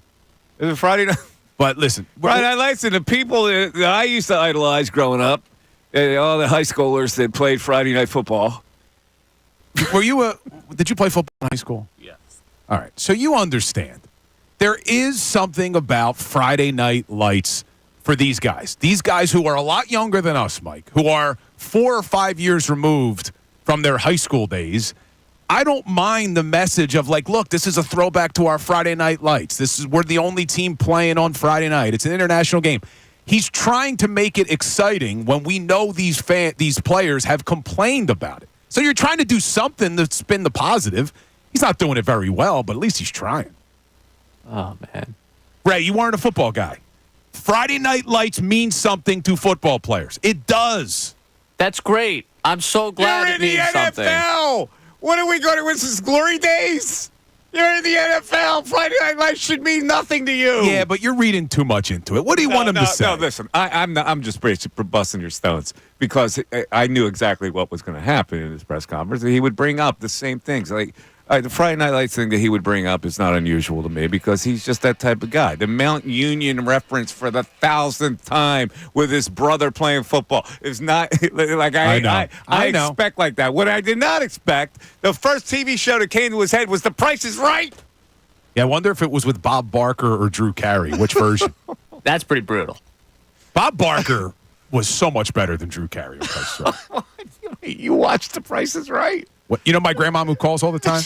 Grandma only watched. She was obsessed with it. It actually got to the point, too, like I moved out of my grandparents, and I would get a call from my grandma. Billy, Plinko's on. Remember Plinko? No. Where you would drop the thing? No, I do not. Mike, come on, man. Plinko. Sorry, But look, he was asked some dumb questions, too. Like, what are you going to do for 9 hours on the flight, Nick? Like, what do you want the guy to say?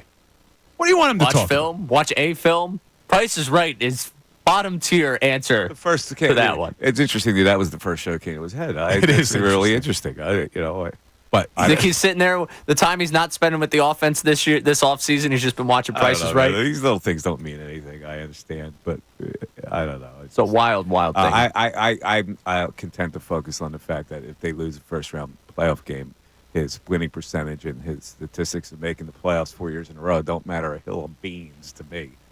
So there's that. Well, Ray gave us a couple of projections. Was that the one where they start 6-6 and then win 5 straight to win the division? I believe that was that one. Because you're not firing a guy who wins 5 straight games and then loses in the playoffs. It was that one. Okay, we'll see. We'll get to that bridge we'll cross that bridge when we get to it. Big announcement coming up in 10 minutes. You do not want to miss it. It indirectly involves Bill. Big announcement. It does. The announcement indirectly involves Bill, and we'll also have the news at noon. It is the Mike Missanelli Show. You can get in at 610-632-0975. I would love to hear your thoughts on this whole scenario that if the Eagles lost in the first round, what would happen? We're back after this.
Mike Missanelli Show is brought to you by Service First Heating and Air Conditioning. Get 0% financing for 72 months, $500 rebate when you purchase a complete heating and cooling system from Service First. You learn more at ServiceFirstHVAC.com. Ladies and gentlemen, I have some news that will let's just get into it. On Thursday, Bill Colarulo will be replaced as my co-host. People are going to be very upset. I know it is sad. People will be very, very upset. Bill will not be the co-host on Thursday. And filling in for him on Thursday will be, probably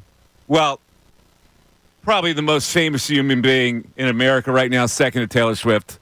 The co-host for Thursday's show with me on 97.5 The Fanatic will be none other than Charles Barkley. Some big-ass women in San Antonio. That's correct.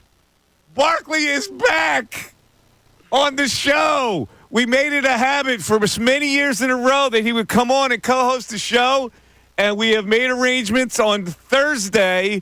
He will come into the studio for 4 hours, which he loves to do, by the way.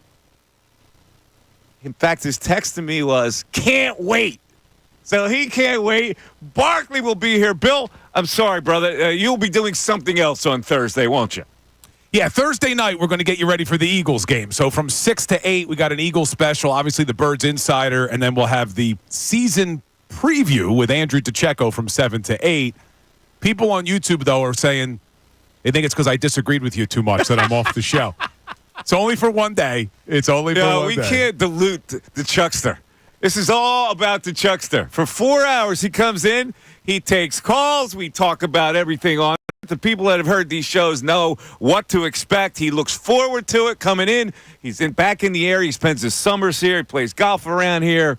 And he loves to come in to be the co-host. So if you've ever had anything that you wanted to talk to Charles Barkley about, Thursday will be the time to do it because he'll be right here. Sir Charles for all 4 hours. Man, I'm actually very appreciative of the YouTube chat. They thought I was being permanently replaced here.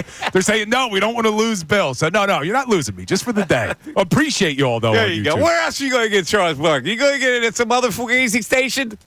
No, you're going to get some ex-Eagle. We got Charles Barkley here. We're crying out loud. Should be entertaining. Women in San Antonio. There you go. Women. We'll talk about the women in San Antonio. We'll talk about the trials and tribulations of the contract at TNT. All this current stuff with Chuck. You going to get him to sing Sinatra again? Did he sing Sinatra? You had him singing Sinatra a couple years ago. Did I really? You were wearing a bow tie that day, too. Me? Yes. I don't know what that was. You were like in a bow tie. I'm telling you, it was on YouTube. I got to find this. I don't remember that at all. I was wearing a bow tie. You were in a bow tie. Did I have a tuxedo on? You had him singing Sinatra. Let me see if I could find that clip. I don't know what I've done with him. We've done so many shows together that I forget from one show to the next. But the conversation just flows. And he's the greatest conversationalist ever. You know, some of the stuff he says is out there. And you go, you're full of crap. And I tell him when he's full of crap. But he never thinks he's full of crap about anything. Most people don't. Have fun. Most people don't. Yeah, it'll be a good show. So that's Thursday at 10. That's Thursday. Set your dials. Thursday. Do not miss the show from 10 to 2, the Mike Missanelli Show with Charles Barkley co-hosting. And right now, ladies and gentlemen, it is time for the news at noon. There's a whole lot going on in this world. It's time to catch up. Here's the news at noon. 97.5 The Fanatic and 97.5thefanatic.com. Yes, ladies and gentlemen, time for the news at noon with our producer, Ray Dunn. We got a first today in the news at noon. We're going to the world of golf. And it's funny that we go to golf after the conversation we've had about Castellanos today, because Scotty Scheffler won again, which is all he's done this year outside of the one arrest. He won the Tour Championship. A reporter decided afterwards to ask about a shot that he had shanked, and he went the Castellanos route of addressing this question. What happened on that shot out of the bunker? I shanked it. Why did you shake it? So there's the club, like there's the straight part of the face, and then over here is the hosel. And on that one specifically, I caught too much of that part of the face. And that's why I went to the right. So it's shaped kind of, a little curve. And then, so like Tiffany, if I hit the straight part, it's going to go that way. No, I straight. get that. And then if I hit this part, it's going to come, towards that. you. I know the season. Thank you. Okay, so was he being sarcastic there, or was he just trying to, answer it? It was very uncomfortable for the first 20 seconds of watching it because you weren't sure if he was being sarcastic or he was really just annoyed that someone was asking him. He did crack a little smile there at the end. He did. I think he was being sarcastic because you could hear some other reporters He laughing. was trying to be nice about it. Okay, he didn't say, well, you saw the highlight. He didn't say that, did he? No, but we talked about the question that she asked Cassidy. That's a terrible question to ask a golfer. Why did you shank it? Yeah, of course he wasn't trying to shank it. Yeah. What kind of question is that? Yeah, it's not a good question. I guess he wanted to. He's thinking this guy never does anything like that. So what happened there? But yeah, right. The question was not a good question. I got to be honest with you. This thing that Scottie Scheffler has done is one of the amazing things I've ever seen in sports. Golf is so freaking hard, and there's so many great players on tour right now. For that guy to have won that many times this year, including the Olympics, is Tiger-esque and maybe beyond Tiger. It has been Tiger-esque. You're not kidding. It's been impressive. He makes it look easy. Well, now that he's putting it's ridiculous. It really is. He really is that good. All right. Golf's not easy. You know what else isn't easy? Paying up on a bet that you lost. This disturbs me deeply, this story. But go ahead. 2 college football stories, and we'll go with the one that disturbs you deeply first. Florida State, embarrassing fashion, 0-2. Brutal start to their season. As if that was not bad enough for them, there was a fan, and I will get the @ for you, 321 Noel, who tweeted that he'd eat dog poop out of a red Solo cup and film it if Florida State lost this weekend. Since that, and since the loss, he has now deleted his Twitter account. ESPN's Scott Van Pelt last night addressed it to make sure that we are not going to let this guy off the hook. Team's down, that's understandable. They're not down as bad as that dude on the internet who said he'd eat dog poop out of a Solo cup. But then you think you just get to delete your account, and the internet ain't going to forget that, buddy. You don't get to just keep it moving and get a new name or something. People are going to find you. That's how that works. Scott, really? What does anybody really want to see him eat dog poop out of a Solo cup? No. Well, come on, man. I think you're severely underrating the internet. People probably would like it. Well, come on. Nobody wants to see that. I think there's maybe people out there. they want him to pay up for being a braggadocious about it, but come on. This guy missed a massive opportunity, though. Why would you delete your Twitter account? You could have maybe cashed in on your 15 minutes of fame. Even if people were coming at you at 321 Noel to hate on you, you were still going to get a ton of engagement. You could have spun this in a different angle. Look, Haktui has now made it big. Very different. This guy could have done something. Very different. This guy could have done something. Respectfully, the guy should have filmed himself saying, listen, I overspoke. I'm not going to eat dog poop out of a Solo cup. Here, I'm going to smash a freaking cantaloupe on my head. Yeah, do something like that. Or go double or nothing. He could have done stuff to continue to get engagement instead of running away and deleting his Twitter account. I agree with that part of it. I just said it a little different than the example you gave us. He's sick about Florida State. First of all, I mean, really, come on. Yeah, that was a tough loss. I mean, you could be Penn State riding high after beating a wannabe West Virginia program that bragged all week that they were going to upset Penn State by packing the house and doing this and that. I mean, excuse me. I had to get that in. I tell. I wasn't going to brag about that. We're ignoring it. These wannabe programs make me laugh every year, and people go, "Well, you can't beat Ohio State, Michigan." Yes, I know that. I've complained about that vehemently, right? But don't give me this nonsense where Pitt and Maryland and West Virginia and all these wannabe programs that think they can pump their chest up and say, we're going to beat Penn State this week. Your sister's rear end will beat them. Stop it. All right, move on. What? Does Tennessee football count as a wannabe? Tennessee? No. All right. No. Well, they won to open up their season, and the post-game show on Fox Sports Knoxville had quite the call-in after the game. It was a blowout, should have been a very, very easy show, and it was for the hosts because they got a chance to react to this caller Cosmo Chris and the interaction he had with his wife. They've got 52 bona fide players, and they're Florida recruits. These guys are good. That's why I think they'd pull the trigger pretty quickly on getting rid of Billy. With who? Get off the damn sports radio. It doesn't matter to your family. It's a loser situation. My dad needs your help. Ryan? Cosmo Chris. So done with you. I know you don't want to hear. I'll take your $2.5 million. I'll take your $2.5 million. I'm on the air, hon. Hon, I'm on the air. What's the deal with this? Wait a second. Wait. Was that just a caller calling in? Caller calling in, and the wife in the background hammering him for Sports Talk Radio, being obsessed with Sports Talk Radio. I don't know if she knew he was on the air at the time or not, but she the ultimate threat. I'll take all your money. Wow. $2.5 million too for Cosmo Chris. $2.5 million. Not too Stashed bad. away, Bill. Poor guy. Poor guy just wanted to talk about his Tennessee football team.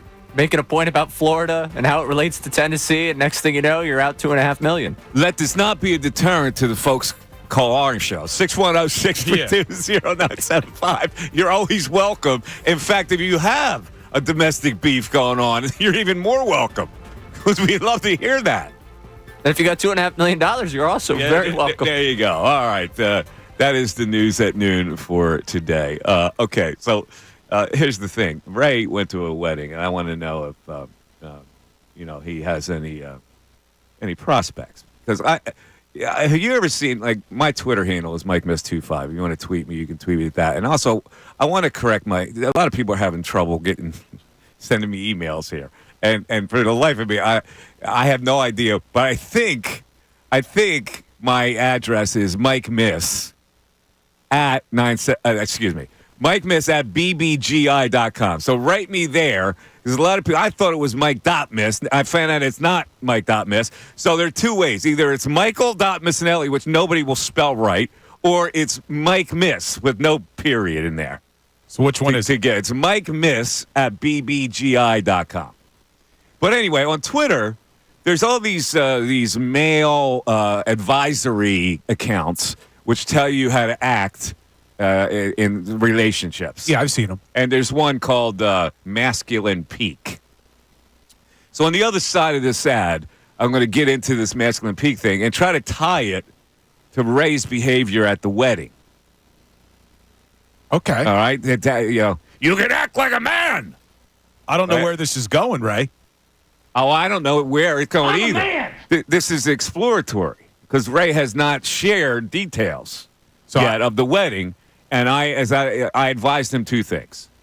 So I have a confession. I couldn't wait. I called him yesterday. Oh, you got the details? I was trying to live vicariously through him, so I called him up. Hey, how was the wedding? So I already know. But the only thing I advised him, if he met somebody at the wedding, including a bridesmaid, that the next day there would be like some kind of informal lunch where he would, go to a rib joint maybe and wear some shorts. But before that, shear his leg hair. Now, we'll see if he actually did that and whether that helped.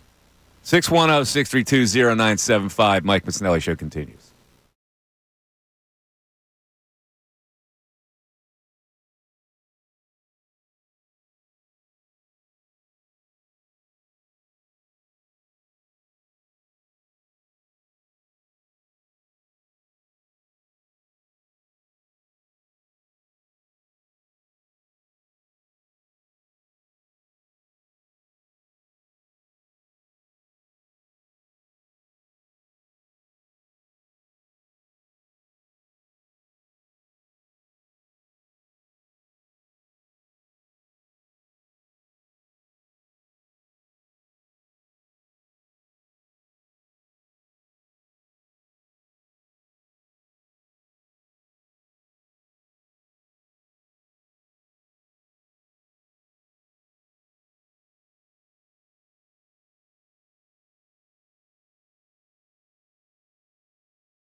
Mike Missanelli Show. Bill Colarulo. I know a lot of people, I try to play a trick on people by saying that Bill has been replaced as co-host, but only for one day. Because Charles is a dominant airwaves man. So when I do these shows with him, I just lead him into topics. People thought I was disagreeing with you too much. No, Bill is a valued member of this particular show. So no, Bill will be doing something else on Thursday, and it'll be all Charles, Sir Charles, on Thursday. So we should have fun. All right. So Ray Dunn went to a wedding.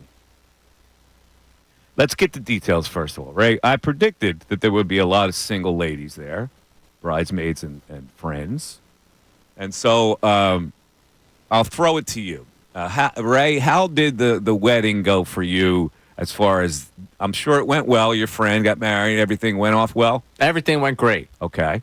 Now, as far as Ray World, how did it work out for Ray World? If you are judging Ray World simply with the single ladies that may have been in the room, then you are disappointed in the weekend. Oh, no. First of all, was there a plethora of single women in the room? It was a smaller wedding, so not really. Bridesmaids? Some. They also had their significant others. Oh, they were their significant. Were there any bridesmaids that did not have a significant other? There were, I think, a few. Okay, that's enough. I think there were 7. I would say 5 of them, maybe 4 or 5 of them were in relationships. 4 or 5 is pretty. Oh, in relationships. So you only had 2 that were single. Yeah. Single? And were you attracted to any of the 2? Everybody looked lovely. I'm not saying that I wasn't. I'm not saying that particularly that I was going over. Listen, you're a 24-year-old kid. I don't know if you got the savvy of a playboy, but at that particular time, are you like what's your move? What's my move? Yeah, what's your move there? I mean, are you see somebody attractive enough to maybe get a conversation with and possibly have a relationship at all? If there was someone I was going to pursue in that moment, likely I'm meeting them somewhere in the drink line because it's easy conversation. You're waiting to get a drink together, start having the conversation, start working it there, and start seeing a little bit about them before I start making any moves out on the dance floor. Here's where I have an issue. Did you? No, I said if there were to be a play. If there were. So you're telling me there weren't. I didn't. I'll totally honest with you. There was no pursuit by me throughout the night of the wedding. No pursuit whatsoever of you? Not at all. See, here's where I have the issue with this, Ray. Mm-hmm. If I'm you, I'm 24 years old, and my friend's getting married in Kansas City, mm-hmm. I would have already had all the Instagram handles of all the single women that were going to be there, so I would already know if there was going to be any attractive women that I was interested in. I would already have the layout of what the roster was for the wedding, and if there wasn't going to be any single ladies, maybe I would have considered bringing a date. Okay, one, you have to get invited with the plus one. I wouldn't have brought a date if I was also him. To Kansas City. He's 24 years old. That's true, and he was in Kansas City for more than just the wedding. You're opening a can of San Marzano tomatoes when you go into a wedding like that. That's true, and he doesn't have anyone he would feel comfortable with going with. So maybe you don't bring a date, but I would have known going in what was I dealing with at the wedding. Very analytical mind. I'm not rolling in there with a plan. Is this because you're a little bit shy? No. Or did you ask anybody to dance, which is a killer's first step move? No. Nope. Did you dance? Yeah. Bill, what do you think here? I'm thinking we're going to have to take our little... he needs to get in the lab, doesn't he? I think we need to take our little young grasshopper under our wing here, Mike. So, from your guys' perspective... Never mind, I'm not even going down this path. No, go down. Go ahead. No, because I know where this path goes. Three different generations here. Go ahead. Go down. I understand where your guys' thought process is coming from on this one. I understand the idea of the wedding, night of the wedding. Do you just not want to give it up? Is that what it is? Are you trying to be polite? You're thinking somebody might hear it and you don't want to be bragging about... No. This is not a, let's keep a secret what happened in Kansas City. I would be open with that with you. I'm just serious. Nothing happened. It was a great wedding, great time. But I'm sorry to disappoint you. I know you wanted some crazy details. Bill, I'm 24 years old. I got a hotel room and a mini bar. In another city? In Kansas City. And you work with Mike Missanelli and Bill Colarulo? No, Come on. They don't know from us. But They knew your Sirianni take, and that was actually what ended it. That's what put him over the top. They're like, oh, you work with the guy that's pro Sirianni? To me, that's a squandered opportunity. It is a squandered You know what I'm opportunity. saying? That's like a 4th and 1. You don't run the tush push. Ray, take it from us. Take it from us old men, us fathers over here.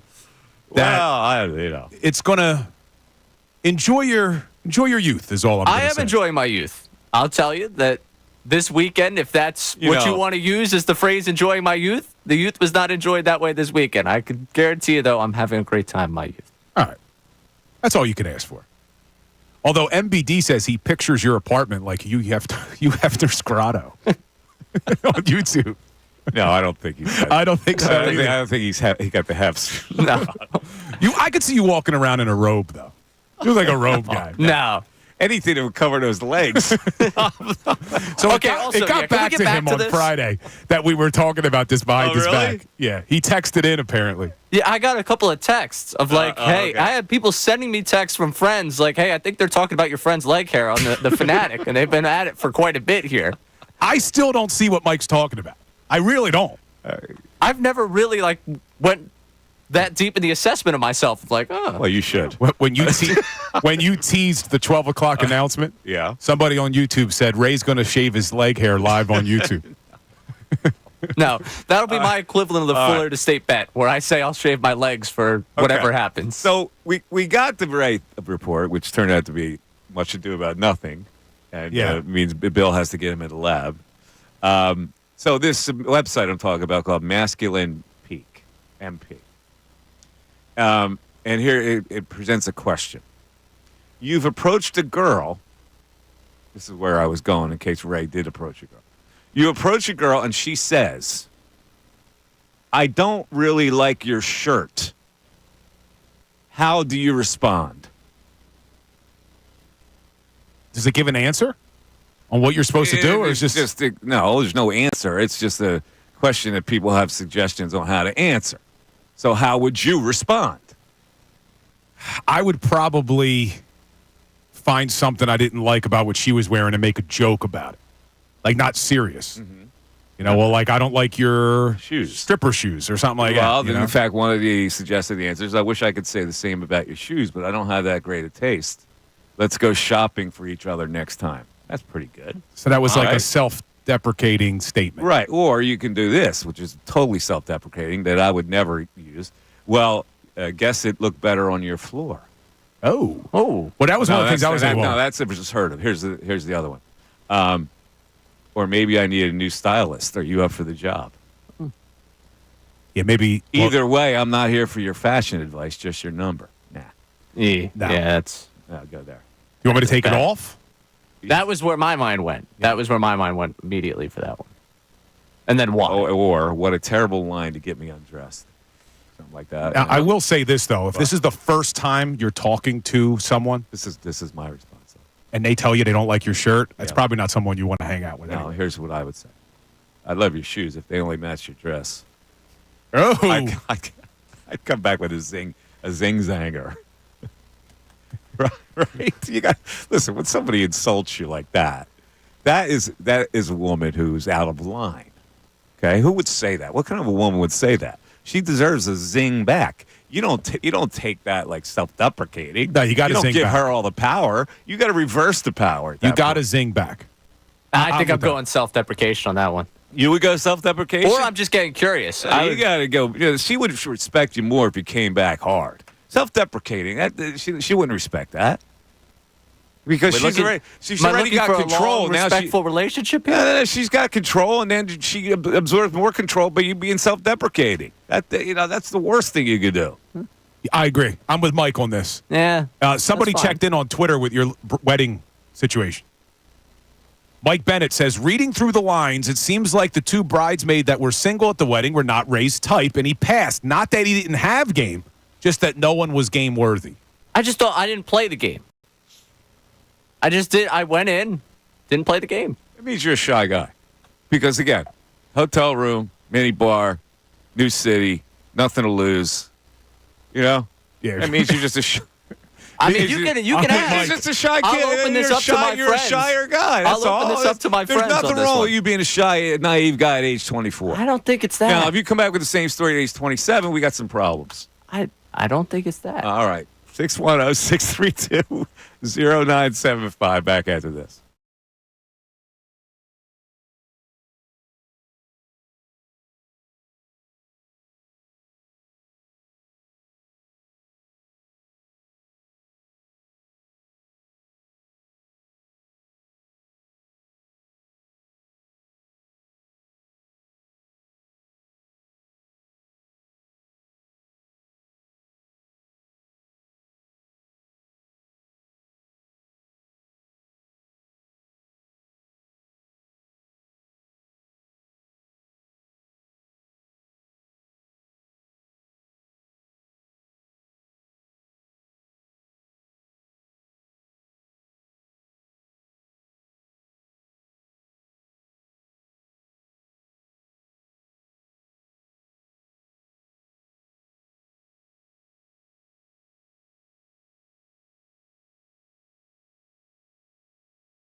(610-632-0975). By the way, our 10 o'clock hour, which I always forget, it's brought to us by Window Nation, where you can take advantage of Window Nation's 50% off sale on all style windows. Plus, make no down payments, no payments, and no interest.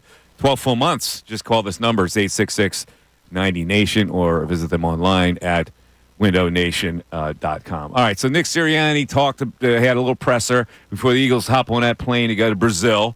The last time Nick addressed the people here with some various questions, and Nick went into Nick. He did some Nick. He went Friday Night Lights for this trip. They're playing in Friday night in Sao Paulo, Brazil, and this is how he relates the Friday night game to this. We're up here. We're in the team meeting today, and the words that came out of my mouth. Hey, and we got to be ready Friday night. And wow, what an unbelievable to say. Hey, we got a game Friday night. That gives me goosebumps to think about that. Friday night football is what we all first. Those were my favorite players growing up. Because my dad was a coach, were the high school football players that played on Friday night. Was John Briggs, was my brother Jay Sirianni, right? Mike Sirianni, Pete Conley. Those were my favorite players growing up. Friday night football, I was able to say that to these guys, and it's the excitement should be so high on every level, not just for Saquon, just for all of us. This is why we fell in love with this game.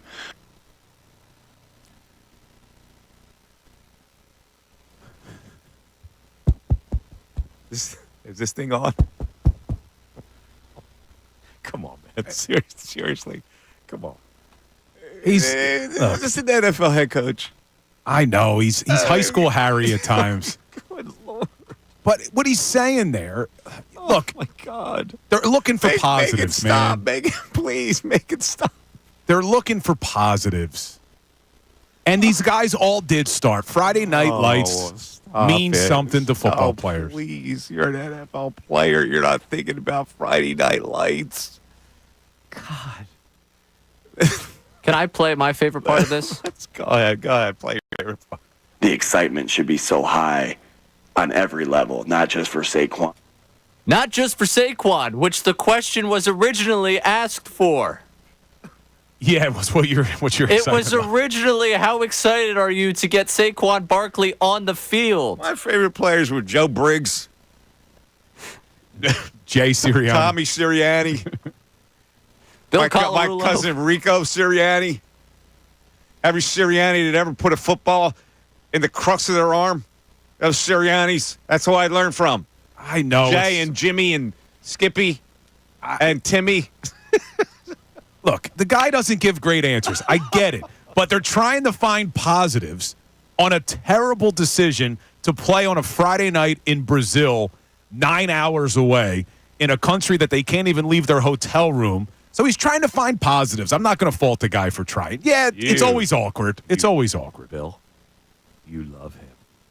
What I like about him is it's genuine. Hell yeah. You love Dog him. mentality. He is not. Bill, you love him. He's not pretending to be somebody. He's a genuine guy.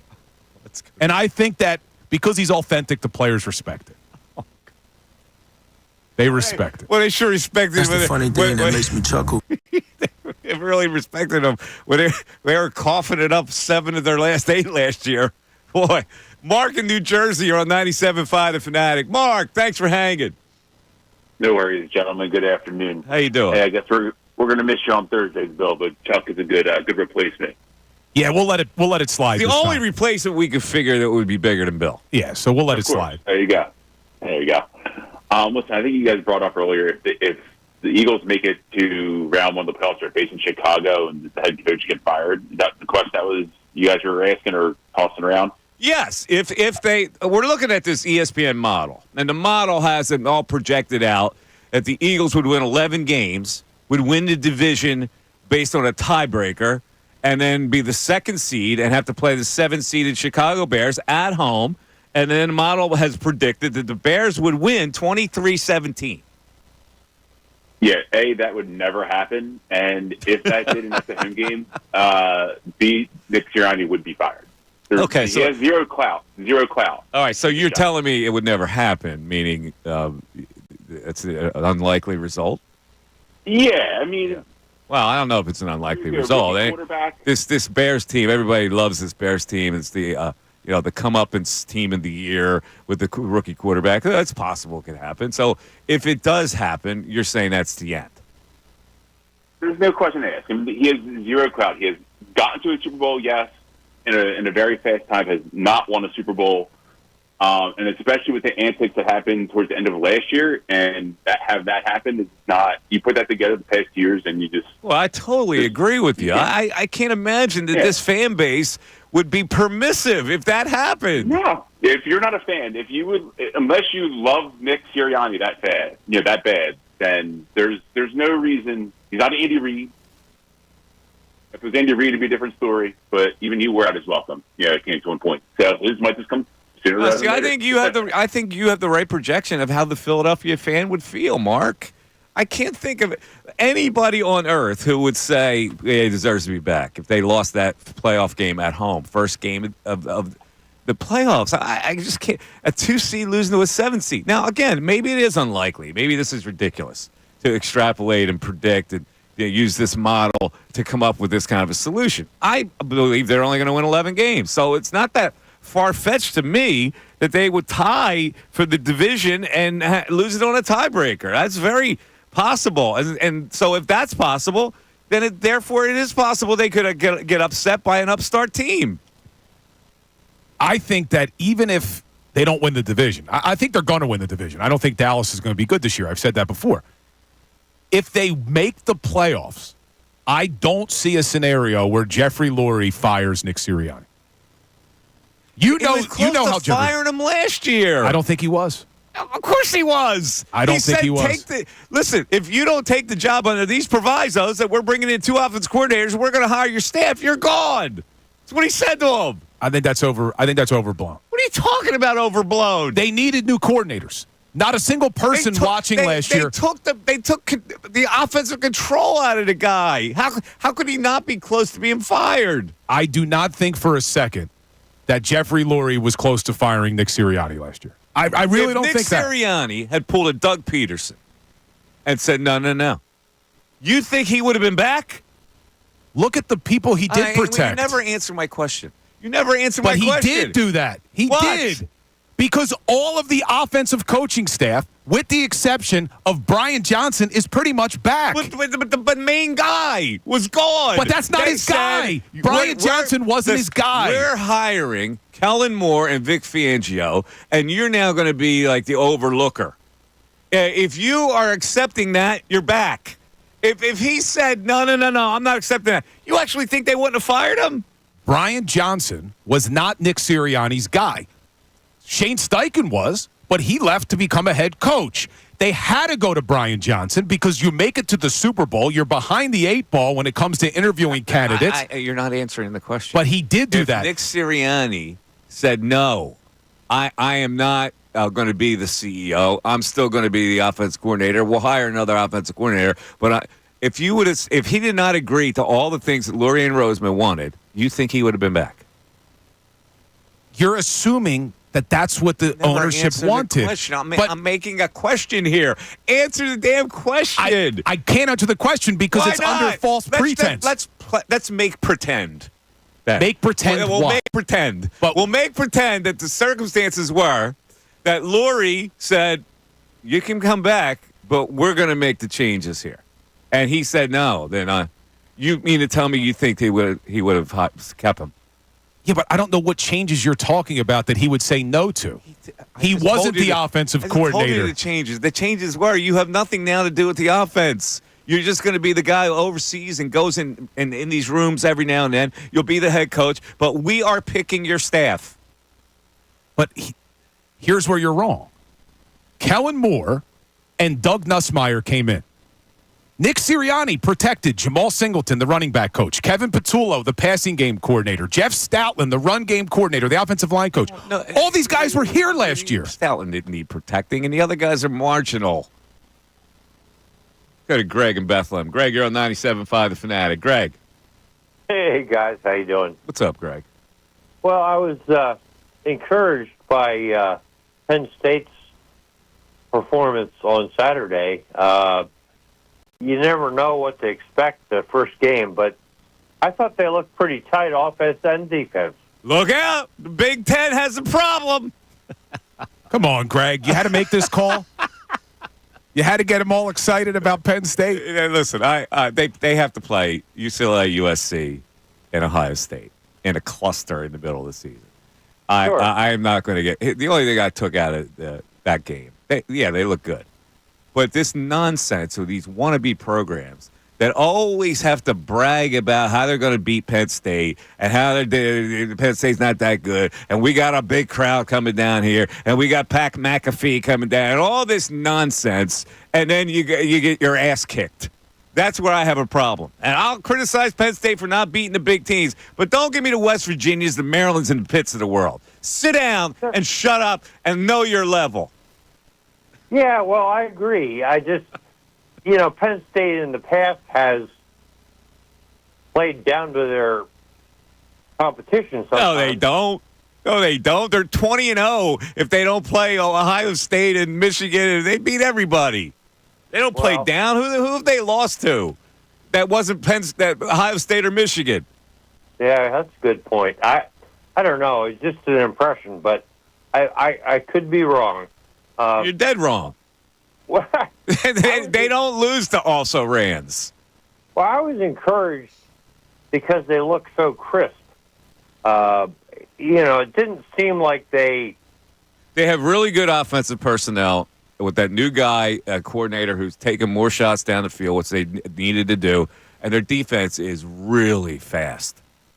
Yeah. I mean, it's a nice combination to see. Hopefully they'll continue. If they beat USC, it's going to be a tough game. Is that game at USC? No, or is it? No, I think it's at Penn State. At USC. Oh, it's at USC? Yep. Ohio State is at Penn State? Yep. Okay. So UCLA, that'll be tough, but they'll win that. So they're the potential losses are USC and Ohio State. Now, can they beat Ohio State? I don't know. Are they good enough to beat Ohio State? We'll see. Not Bill cares. Bill's a lot of brain reprogramming. We're talking about Penn State. Bill's on. I check out when the Penn State conversation. He's on his keyboard, not listening. A lot of reprogramming. This is why he's getting replaced on Thursday. Yeah, Barkley doesn't care about Penn State either. Lamar in Tampa. You're on 97.5 The Fanatic. Lamar. Hey, how you doing, Mike? What's up, Lamar? So, what's up is that you're slandering my head coach again. So I got to call in and I wanted to defend him a little bit. The reason why I want to defend him is because he doesn't get credit where credit is deserved in his development of Jalen Hurts, for one. Like the thing. Well, how'd that work out last year? Well, you really developed him. Yeah, it was great development last year, Jalen Hurts. It's wonderful. To the point where Jalen Hurts couldn't even endorse the guy. The offense went from 5th to 7th. Did you hear Jalen Hurts endorse the guy when we first had a chance to speak on it?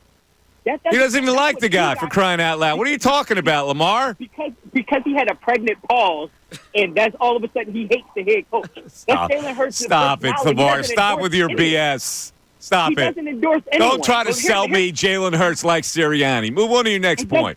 That doesn't matter. What I'm saying is that Jalen Hurts, Nick Sirianni's personality has rubbed off on Jalen Hurts more than you give it credit. Oh, stop it. Where in the world do you get that?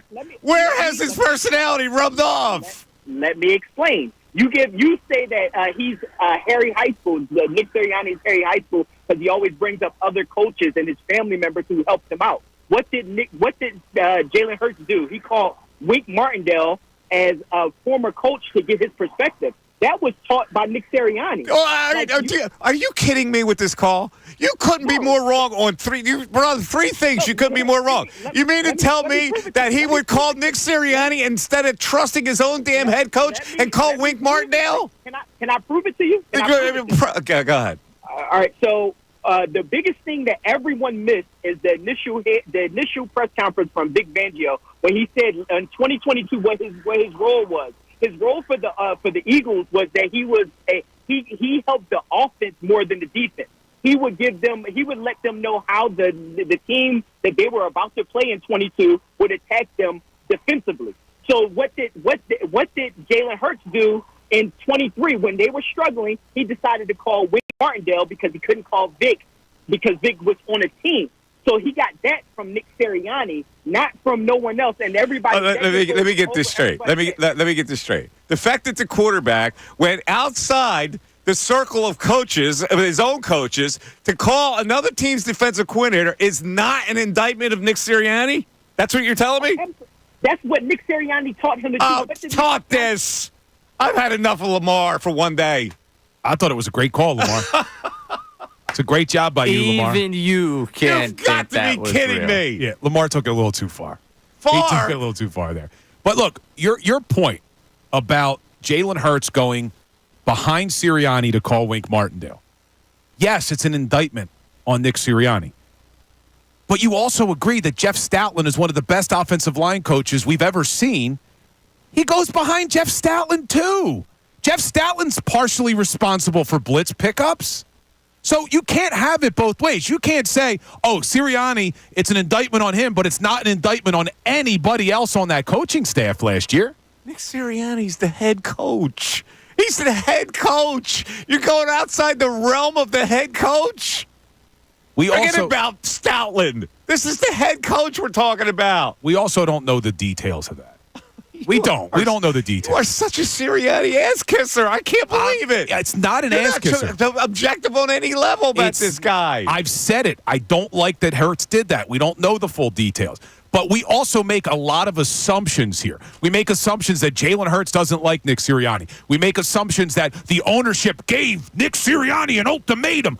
Where did we ever hear that? Where was this ultimatum? In 2022, when Shane Steichen ran the offense, this team was one of the best teams in the NFL with Sirianni in more of a CEO role. Lamar, they went back to that here's this what year. Lamar missed before he made the call. Lamar, we are asking a very simple question.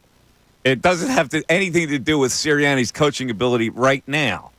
We are projecting that if the Eagles finished 11-6 and lost in the first round at a playoff game at home, what would happen? This is the only question here. It's not about, we're not indicting Sirianni's coaching ability right now because I don't know how they're going to look. Maybe it'll look great. We are saying it's just a hypothetical argument. If they lost game one at home to a 7 seed, what would that do to his job security? That's the simple question. It's just a simple question. It's not this overall indictment of that where we have to prove that Sirianni's a good coach.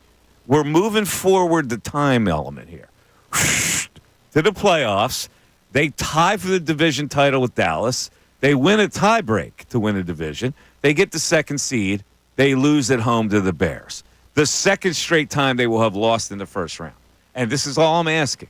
What would the fan base be thinking at that point? And I'm telling you that the majority, to the point where it's probably 90%, would not say he deserves to be back. You say he would. Well, those are two different questions. You said 90% of the fan base. Thankfully, the fan base wouldn't be the ones making the decision. There is no way that Jeffrey Lurie would fire Nick Sirianni if they win the NFC East going 11-6 and then lose in the first round of the playoffs. You can't fire a guy who in 4 seasons has gone to the playoffs every year and would have a winning percentage over 640. It's sound and fury that signifies nothing. How does that signify nothing? What do those numbers mean if you lose in the first round of the playoffs to a lower seeded team? But your analysis would be as long as they win. So, okay, let's play this through. They're the 2 seed. They win round 1. They go to the divisional round. They're still going to have a home game. That's different. But they're still going to have a home told game me they won the to a lesser seed. This argument goes to one criteria.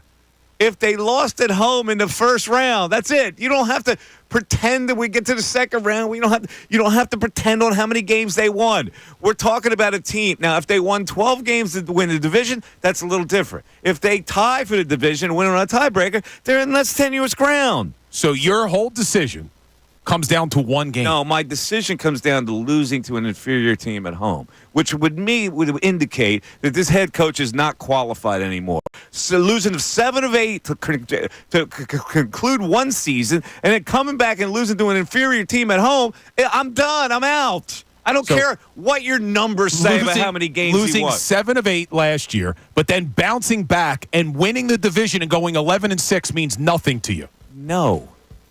Not if you lose the first round of the playoffs. That's where we No, it disagree. means nothing to me. 610-632-0975. The big 1 o'clock hour is next. I want your calls on this because I need to know whether I'm crazy. All right? I think I know this fan base and I know this town, and there's no way that people would endorse Nick Sirianni coming back if they lost the playoff game at home to a 7 seed. 610-632-0975. Back after this.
In the Delaware Valley, it's the afternoon. It's the Mike Missanelli Show. 1 o'clock hour is brought to you by Ferguson HVAC Line, Conklin, Pension HVAC Contractors for equipment, parts, supplies for every heating and cooling job. Visit one of Ferguson's current locations in Bensalem, King of Prussia, Pennsauken, or Westchester. Ladies and gentlemen, a new feature here in the 1 o'clock hour. The Mike Missanelli Show presents Holding Court, brought to you by Grungo Law, your law firm when you need help because of an injury. We treat every case like it's Dallas week. Pray for peace, prepare for trial. So our preparation for trial today with me and fellow lawyer Bill Colarulo involves Eagles head coach Nick Sirianni, and a topic that we've talked about a lot today regarding a national media projection model which has the Eagles winning their division this year with 11 wins, winning a tiebreaker as they finish with 11 wins, just like the Dallas Cowboys do, but they win a tiebreaker based on whatever criterion wins the tiebreaker for them, and they therefore get the number 2 seed. And in the wild card round, the extrapolation is that the number 2 seed would face the number 7 seed, which this model projects to be the upstart Chicago Bears, with the Eagles then losing to the Chicago Bears 23-17, ending their season for the second straight year in the first round. My argument is that at that point, the head coach Nick Sirianni, based on the fact that they collapsed last year with losing 7 of their last 8, including a whipping by the Tampa Bay Buccaneers, that if they follow that up with a second straight year where they lose in the first round, this one being at home and this one being to an upstart team that probably doesn't deserve to win that game, that would be the end for me. I can make the conclusion in the closing argument that Nick Sirianni then does not have the right stuff to move this organization forward, and there needed to be, and there would be, a change with either Kellen Moore or whatever, whoever they find is the next new shiny toy. I think of losing 7 of 8 the previous year and a first-round loss in the playoffs, and then losing the next year with only 11 wins, not 12 or 13 as Bill would predict, but 11, and then losing in the first round at home. I don't believe this head coach then deserves to keep his job, despite the flashy, gaudy, he made the playoffs 4 years in a row, and his winning percentage is whatever. Bill, your closing argument. I agree with you that a majority of the fan base would feel the exact same way that you feel, that he should not come back. But Jeffrey Lurie will not fire a head coach that in 4 seasons had a winning record all 4 years, that has brought the team to the playoffs all 4 years, that's still 2 years removed from going to a Super Bowl. He's not going to make a knee-jerk like that. If they go 11-6 and win the NFC East, you can't fire the head coach. You cannot fire a head coach after an 11-6 division championship. Now, there's one caveat here. If they have a epic collapse again, well, maybe that's a little bit different. But if they go 11-6 and it's a normal 11-6 and they just lose a playoff game, you can't fire a coach who has a .640 winning percentage. Objection, Your Honor. Bill Colarulo just made a closing argument that was based more on what Jeffrey Lurie would do and not what Bill Colarulo, who's representing the case here, would do. I would be along with Jeffrey Lurie. I would bring back a head coach that goes 11-6. So let me hear Bill Colarulo's closing argument on why Nick Sirianni would deserve to come back. If this Philadelphia Eagles football team doesn't win a Super Bowl, now I'm going to be making an assumption here, but I'm going to assume it's because the defense wasn't good enough. I highly expect the offense to be very good. I think Kellen Moore is going to be a very good offensive coordinator. We know Vic Fangio has a lot of experience being a defensive coordinator. So for me, if this team doesn't get to the pinnacle of a Super Bowl, it's going to be because of a lack of personnel. It's going to be because their pass rush wasn't good enough. Their linebackers weren't good enough. Maybe their safeties aren't good enough because Chauncey Gardner-Johnson doesn't stay healthy. Whatever the reason is that the defense isn't good enough, I think that would fall more on the shoulders of Howie Roseman in building the defensive personnel and less on the head coach, Nick Sirianni. So if they don't get to a Super Bowl and they happen to lose in the first round, I think that Nick Sirianni would save his job because it wouldn't be on him. It would be more on Howie Roseman's inability to build the defensive personnel. Dog mentality. That's right. So much good. Mr. Gambini, did you say you? 2 Utes. But listen, Mike, because look, there's going to be a lot of fans out there that want. Mr. Gambini, what are you wearing? Mr. Oh, excuse me. When he falls in the Mr. mud. Colarulo, what are you wearing? The closing argument is brought to you by Grungo Law, your law firm when you need help because of an injury. Holding court, I'm sorry. Closing argument's coming up later. Yeah, it's coming up later. Holding court brought to you by Grungo Law, your law firm when you need help because of an injury. We treat every case like it's Dallas week. Pray for peace, prepare for trial. I like that. Pray for peace, prepare for trial. That was my law firm, you know. Yeah, I know it is. Did you have that slogan? We started with that slogan. Oh, you did? Yeah, that was Grungo's idea. Pretty clever. That's more clever than anything you've actually said here on the air since I've been working with you for 4 weeks. It's based off of Pray for Peace, Prepare for War. Oh, okay. That was all Grungo. I got you. All right, so that's a little thing we're going to do at 1 o'clock each day. As you can tell, I won the first closing argument. No, you did not. And the jury came back in 5 minutes. They're still deliberating. Well, let me ask you something. Let me ask you a question. What? So, under this rationale, they win the division, they lose home at the playoffs, Sirianni's gone, according to you. If they win a playoff game, let's say they go to the NFC Championship game, and they lose. The offense looks great. But now Kellen Moore is interviewing for head coaching jobs. The fan base is still going to want Sirianni fired. But that's foolish. All right, you're talking about, you're creating a foolish scenario there. If he gets there, there's no way he's getting fired. I agree. Okay. But the fan base is going to want him fired. No, the fan base doesn't want him fired if they get that far. If this is a top 5 offense this year, and then Kellen Moore is going to leave to become a head coach somewhere. That's why he leaves. You can't then, if the Eagles get to that height, you can't possibly fire Sirianni at that point. You know I'm with you on this. I don't think you fire Sirianni if you win the division. No reasonable fans will want him gone. No, they will not. Fans no reasonable-minded Eagle fan, if they got to that plateau, would want him gone. The only thing, the way this works is if he loses the first round. Come on, man. He's in a lose-lose. I'm telling you right now. If the team doesn't succeed, Sirianni's gone. If the team does succeed, they want Sirianni gone to keep Kellen Moore. All right. By the way, the Phillies won. The Phillies won a big game. They put away the Atlanta Braves this weekend. And they put away the Atlanta Braves because Nick Castellanos, not Sirianni, Castellanos is the guy who carried them. He's been carrying them, man. Yes. He's a hot hitter. And we're going to play I hate to laud a guy in one area and then tear him down the next. So I won't do that until later in the hour. But I just want to play the 2 of my favorite sound bites for today. I can't get enough of them before we get to Arthur. And you can chime in at 610-632-0975. I can't go like 15 minutes without hearing this again, Ray. So let's hear from Nick Sirianni regarding the Friday night game and finally have a game upon us in Brazil against the Green Bay Packers. And here was Nick trying to tell the press and rally up the troops for this. We're up here. We're in the team meeting today, and the words that came out of my mouth, hey, and we got to be ready Friday night.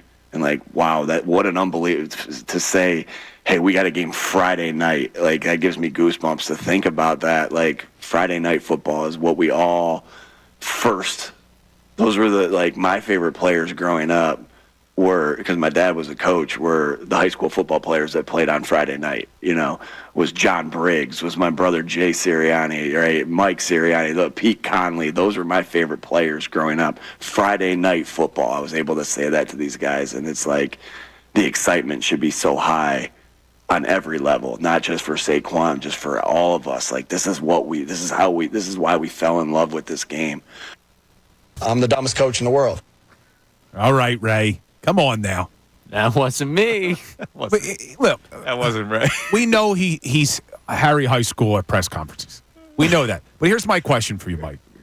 on. Do you think we don't need any commentary on that? I got a question for you. Really, I got a question for you. That speaks for itself, that soundbite. But I've said this before. He's authentic. He's genuine. Do you think Nick Sirianni is speaking differently to the team now than he was 2 years ago when they went to the Super Bowl? He hasn't changed. So why did this type of verbiage and these type of points that he makes, which, yes, are ridiculous, they worked 2 years ago. They worked 3 years ago. I mean, we now, because of the way last season ended, everything the guy does, we laugh at. Let me put a rest to this. None of these sound bites work. And if you think this kind of nonsense works for an NFL player, then you're misguided. None of this crap actually is motivating an NFL player. Are you kidding me? It's motivating Nick Sirianni. That's it. I'm not saying it's motivating, but what I'm saying is it didn't hurt them 2 years ago when they were one of the best teams in the NFL going all the way up to the Super Bowl. I'm not saying whether it's hurting them or helping them. I'm just playing the soundbite. That's all I'm doing. I'm playing the soundbite for entertainment purposes. All right? I don't have any further comment on it. It speaks for itself. I just feel like I constantly... Pete Conlon or whatever the hell he said. Pete, the last guy, he's got the two Siriannis in there. Jay Sirianni. I feel like I constantly have to defend him. The question was about Saquon Barkley and whether he was excited to get him out on the field. And he went John Briggs. Jay Sirianni. He went Booby Miles. Booby Miles. He's authentic. I like that. He went Mike Winchell on him. I'd rather have an authentic coach than a guy that stands up there and gives you nothing. That is not, he gave us nothing there. There's something endearing about authenticity. Fellas, be perfect. Arthur on his cell. You're 97.5 and for that. Hey, Arthur, can you hang on 1 second? For you, brother. Oh, no, it's this Arthur. Yes. Oh, no, yes. He's in the witness protection program. Arthur, that's the first time I've heard from Arthur in years. Arthur, I got to give you a bigger intro than that. We got a break. Hold on a second. You got to do better. Hold on. Hold on a second. Hold on. I got to put Arthur on hold. The long-lost Arthur. We thought he went back to the Slam. You've never heard of Arthur? He hasn't checked in yet. He was one of the most famous callers in the history of this radio station.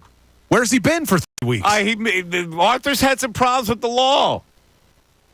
Well, I'm glad he can make time. He could be on the lam right now calling in. We got to get the scoop. He's on a burner phone. Yo, brother. That's what he always says. Correct. Correct. That's right. The Mike Missanelli show. Oh, that's the drop. Correct? This is Arthur? That's Arthur. Correct. We have that drop on there. Yes, we do. 610-632-0975. Back after this.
117, Mike Missanelli Show, 97.5 The Fanatic. Ladies and gentlemen, I've been off the air for 2 years and 2 months. But before that, when I was on the air, this man disappeared. And he had been a regular caller for many years. And we don't know what happened to him, but we assumed that maybe, since he's run afoul of the law before, that he had done it again. But ladies and gentlemen, he is back. One of the most famous callers in the history of 97.5 The Fanatic. Arthur on a cell phone. Yo, brother, how you doing? Yo, brother, what's up? First of all, you were gone for 2 years. We should do a stretch, because I didn't see you in the joint. Where were you? Well, I was on vacation. But I had that in my contract that I would have to go on vacation for 2 years. But more importantly, Arthur, because more people are interested in your life because it's been, let's face it, topsy-turvy. Where have you been? Incarcerated. You were you got incarcerated again? I've been out. Yeah, I got out, and I've been out. I'm on the street. Like I said, I did the stretch. I got out. Arizona didn't turn out to be such a good state for me. All right, so what was the infraction this time? Because you had gotten out, and we were talking to you when you were out. So you got pulled back into the joint for what reason? Bookmaking, loan sharking, brother, that stuff, you try to stay clean, but you miss the life. You know what I mean? You're like Henry Hill. Well, I just missed I missed the life. You missed the life, and you got back into it. So, and you got pinched again? Correct. All right, so So did you learn any kind of first of all, Arthur, you're in the twilight of your life here. You got, I would think that egg noodles with ketchup would appeal to you at this point instead of the joint. Yeah, kind of does. But brother, some people just, I just can't help. The zebra don't lose his stripes. So it's in your DNA. What am I going to say to you? I mean, I am what I am. You know what I mean? Well, listen, I'm concerned for your well-being. You got children, right? The children, yes. The children is 33, doctor, and the baby's 30.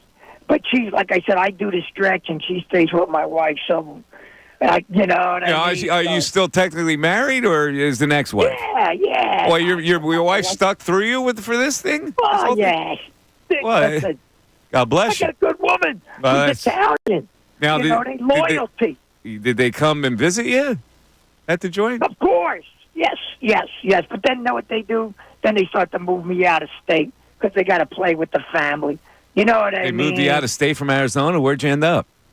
They put me in Dallas State, Pennsylvania, upstate Pennsylvania. Upstate Pennsylvania in Dallas, PA? Yes. Yeah. You know what I mean? Like, bro. All right, so where do you hang your cloth these days? Where's your home? I'm going to just say this to you. There's plenty of moo-moo and plenty of cowboys. I cannot disclose no more than that. You're in Texas? All right.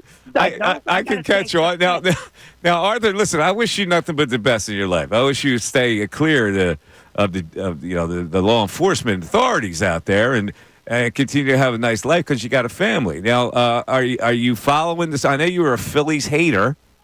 You're a Philadelphia sports hater, so get your hate in here.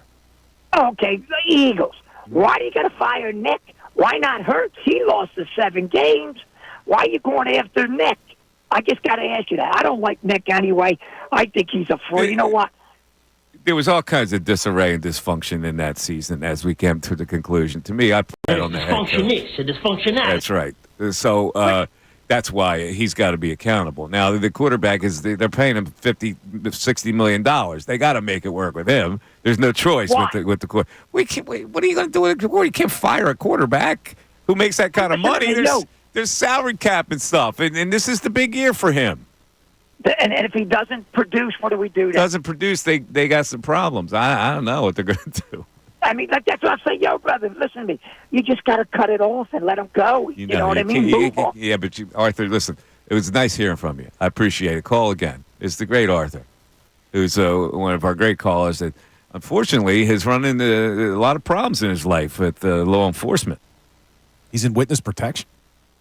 No, he's out now, and hopefully he served his time and he's out. I don't know. He said they moved him, so he's probably what is he? Maybe in a halfway. Maybe he could be in a halfway. He was reluctant to tell us his location. He was reluctant, which leads me to tell us his believe location. maybe he got a reduced sentence for ratting a little bit. Is that possible? I don't know, Arthur. You do. I don't know. Arthur's been a mystery to us. All I know is he's a North Jersey guy who hates Philly sports, and it was a regular caller. And his raspy voice is very recognizable. And he even offered a couple of corrects. Correct. Yeah, we have that on the drop board. I didn't realize. There you go. There it is. That's the great Arthur. That was a bucket list moment right there. Yeah. To Arthur's point about Hurts, number one, I've said this before. I don't think Jalen Hurts' season last year was that terrible. Was it good enough? No. Wasn't that terrible. But even if you think Hurts' season was terrible last year, they can't cut him. His contract does not allow them to cut him. Of course. That's why I say if he has a bad year, they can't do anything about it. But people have said, well, they did it with Carson Wentz in 2021. The dead cap hit on Carson Wentz in 2021 was $33.8 million when they traded him. If they tried to move on from Hurts, which by the way, at the time was the biggest cap hit ever. It was until Russell Wilson. Yeah. Just now with Denver. But if they tried to move on from Hurts, you're talking over $45 million. They're not going to do that. There's no way in hell that they would take on that type of dead cap. They would at least, if they have a bad year, you fire Sirianni. And a bad year for me is not winning the division. Bad year for you would be winning the division and losing in the playoffs. No, that would be a bad year. It would be a termination year. That would be a termination year for me. You would think that 11-6 is not an overly bad year, but it would be enough for me. Yeah, that's where we disagree. A playoff loss. But Hurts would earn at least another shot with another head coach if they struggle. No question about it. He'll earn many shots with that kind of contract. Do you realize that, speaking of Carson Wentz, did you see where there is a football player from Michigan State? Yes. Named Carson Wentz. His last name is hyphenated. Yeah. Carson Wentz. Yeah. Now, speaking of this is how I get to this point. Speaking of college football, Kirk Herbstreit, who does a lot of college football broadcasting, has been criticized. He was on the USC LSU pregame show, and his golden retriever made a appearance on the show, walked onto the set, and the golden retriever came right in the middle of he and Reese Davis, and he admitted that he brings his 10-year-old golden retriever on most of these trips. And people are saying, well, why would you do that with the dog? It's unfair to the dog. This is very interesting. First of all, the fact that he loves his dog is really interesting to me. It doesn't say that he also brings his family. He brings his dog on the trip. He's got a podcast. The dog's name's Ben, and he has a podcast, his Walks with Ben, while he interviews notable sports figures while taking the golden retriever for a walk. So a lot of people are like one said, tweeted, dogs should be playing with other dogs, not trapped on a private jet and locked in a broadcast studio. Not good, Kurt. And also, Bama should have been in your top 12. All right. So he says he went back. You're a moron. This other guy says, is your dog a service dog? If not, please leave it at home. Well, what is your opinion of the dog being taken on trips? If he's taken the dog purely out of companionship and the dog enjoys spending time with his owner, no problem.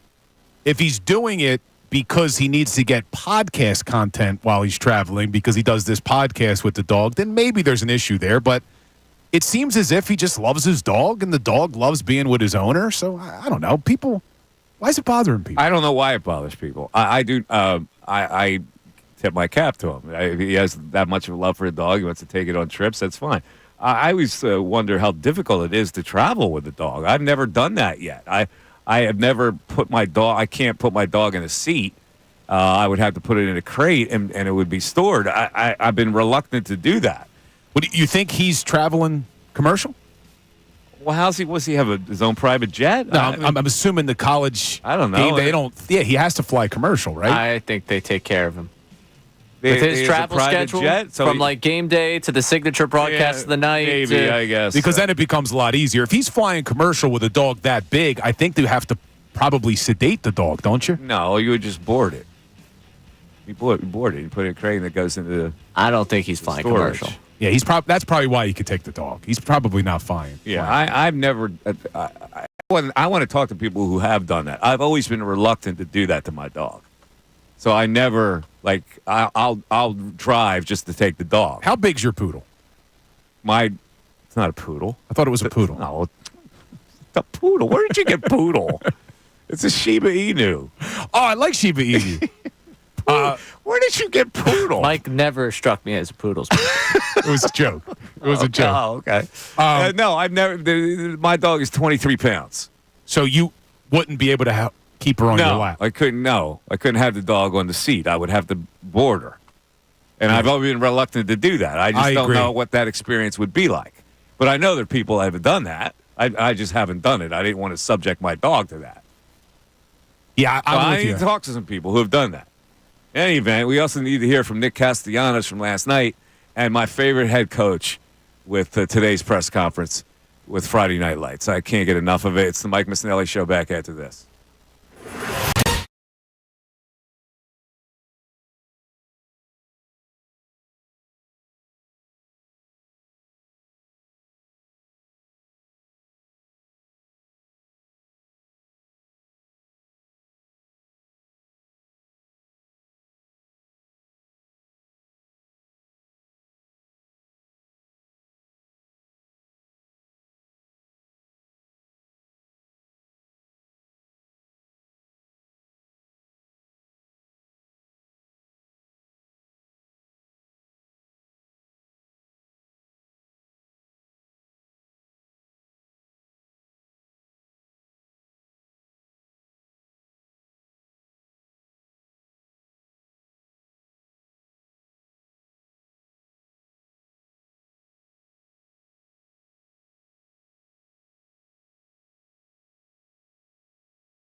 I put this on the list. The ass kicker. Who does this? Blur? Oh, it's Blur. That's Yeah. right. Blur. I think this is like when I was in high school. What This year is did this a come out? 90s song. Yeah. Yeah. But this is like every band that would play at a bar would play this. You know, it was because it's an ass kicker. All right, 610-622-0975 is how you get in.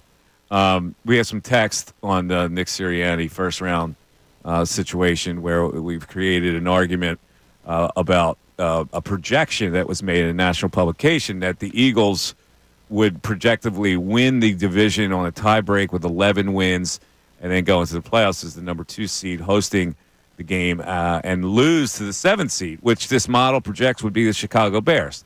I don't know who the 7th seed is going to be, but I would reason to say if you get beat by an upstart like the Chicago Bears with a rookie quarterback at home, there is no way that you would come back as the head coach the following year. That's my argument. I'm sticking with it. And Bill is on the opposite side of it. Yeah, I think if you win enough games that you're the number 2 seed in the NFC, you can't fire a guy because of one game losing in the playoffs. Now, wait. I'd like to reframe Not this. by one game, though. It's a tack on. Last year, end of the season, Cowboys, McCarthy. Where'd you stand on that? There's a difference, though. McCarthy has never had playoff success with the Cowboys. They've never got to an NFC championship game. They've never been to a Super Bowl. Sirianni has done that already in 3 seasons. So there's a difference between him and Mike McCarthy. Okay, but you would have fired McCarthy. Would I have fired McCarthy after last season? Probably not. Okay. Because I think that offense was pretty dominant that he was in charge of. It was a collapse for sure at home against Green Bay. Listen, man, I'm not just willy-nilly firing a guy because he lost to the Bears at home. I'm tacking on the performance of last year where I thought he was overmatched in his ability not to stop the bleeding. And now I'm looking at it like there's no way. Caleb Williams is a freaking rookie. He's going to come in here in front of a rabid crowd and take you out of the playoffs, and that's not going to leave a mark? Come on, man. Well, let's also call it like it is. That's not happening. The Chicago Bears aren't making the damn playoffs. Who knows if it happens or not? I'm just saying in this scenario, if that happens, then I'm done.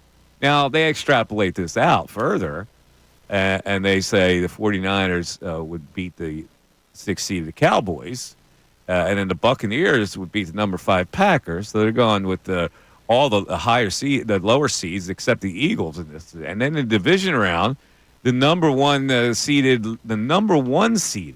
Lions defeat the number 7 Bears, and the number 3 Niners defeat the Buccaneers. And in the conference championship, the number 1 Lions defeat the number 3 49ers and go to the Super Bowl. You're down on the Lions. This model has the exact opposite.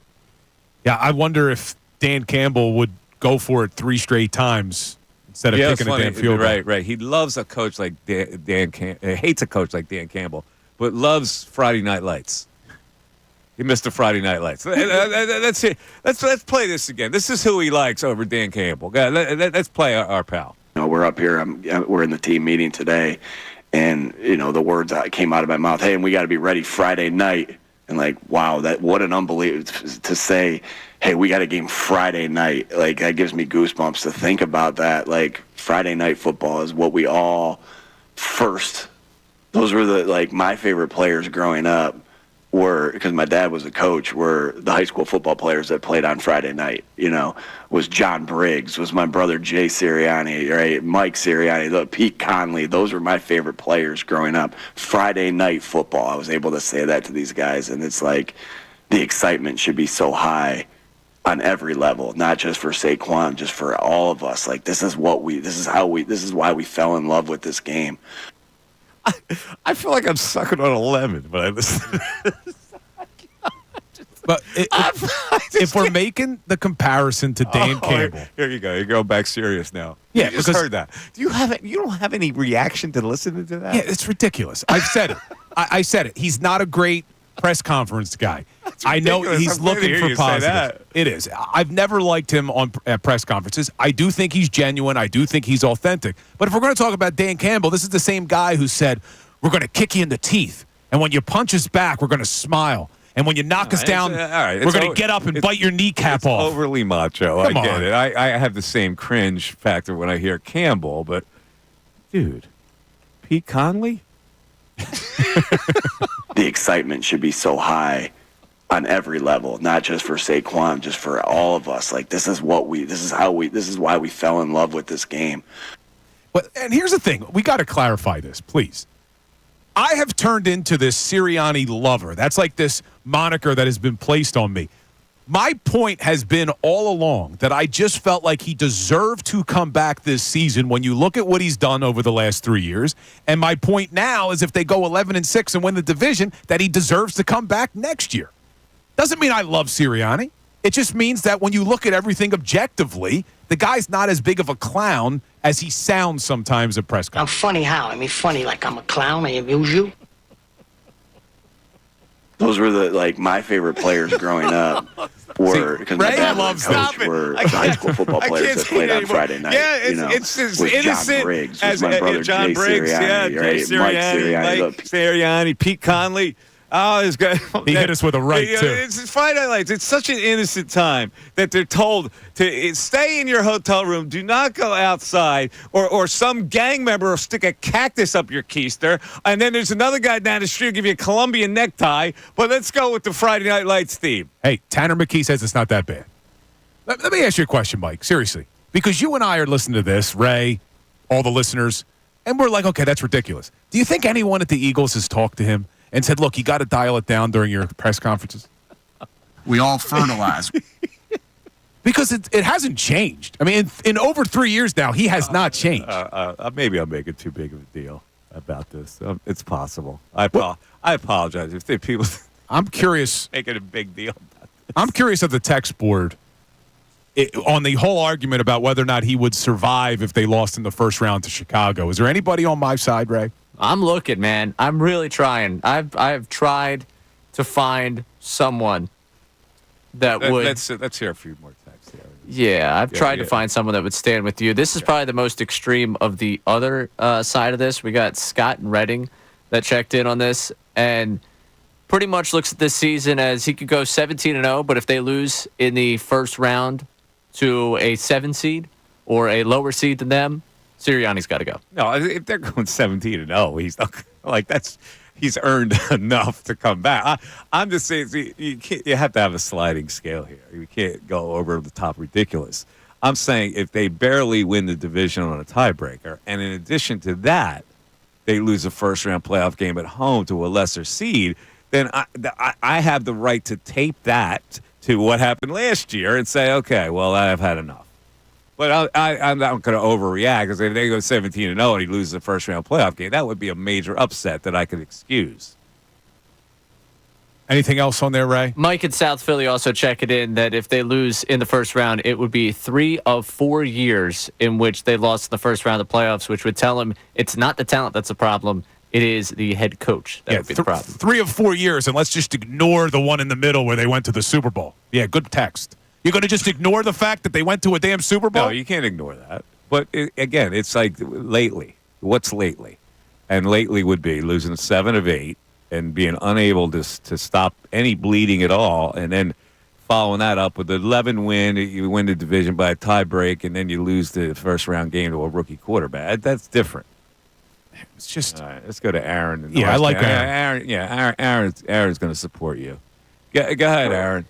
I'm not supporting him. Where does that come from? Well, I see it says on the board, Sirianni has a good win-loss record, and people are going over. Have a good win-loss record, but you're throwing a lot of hypotheticals in there. I mean, do they lose the game where Hurts gets knocked out in the first half? I mean, how do they lose the game? So I would judge the coach based upon that game and the season, not upon. No, let's just say he doesn't get knocked out. They lose the game legit to the Chicago Bears.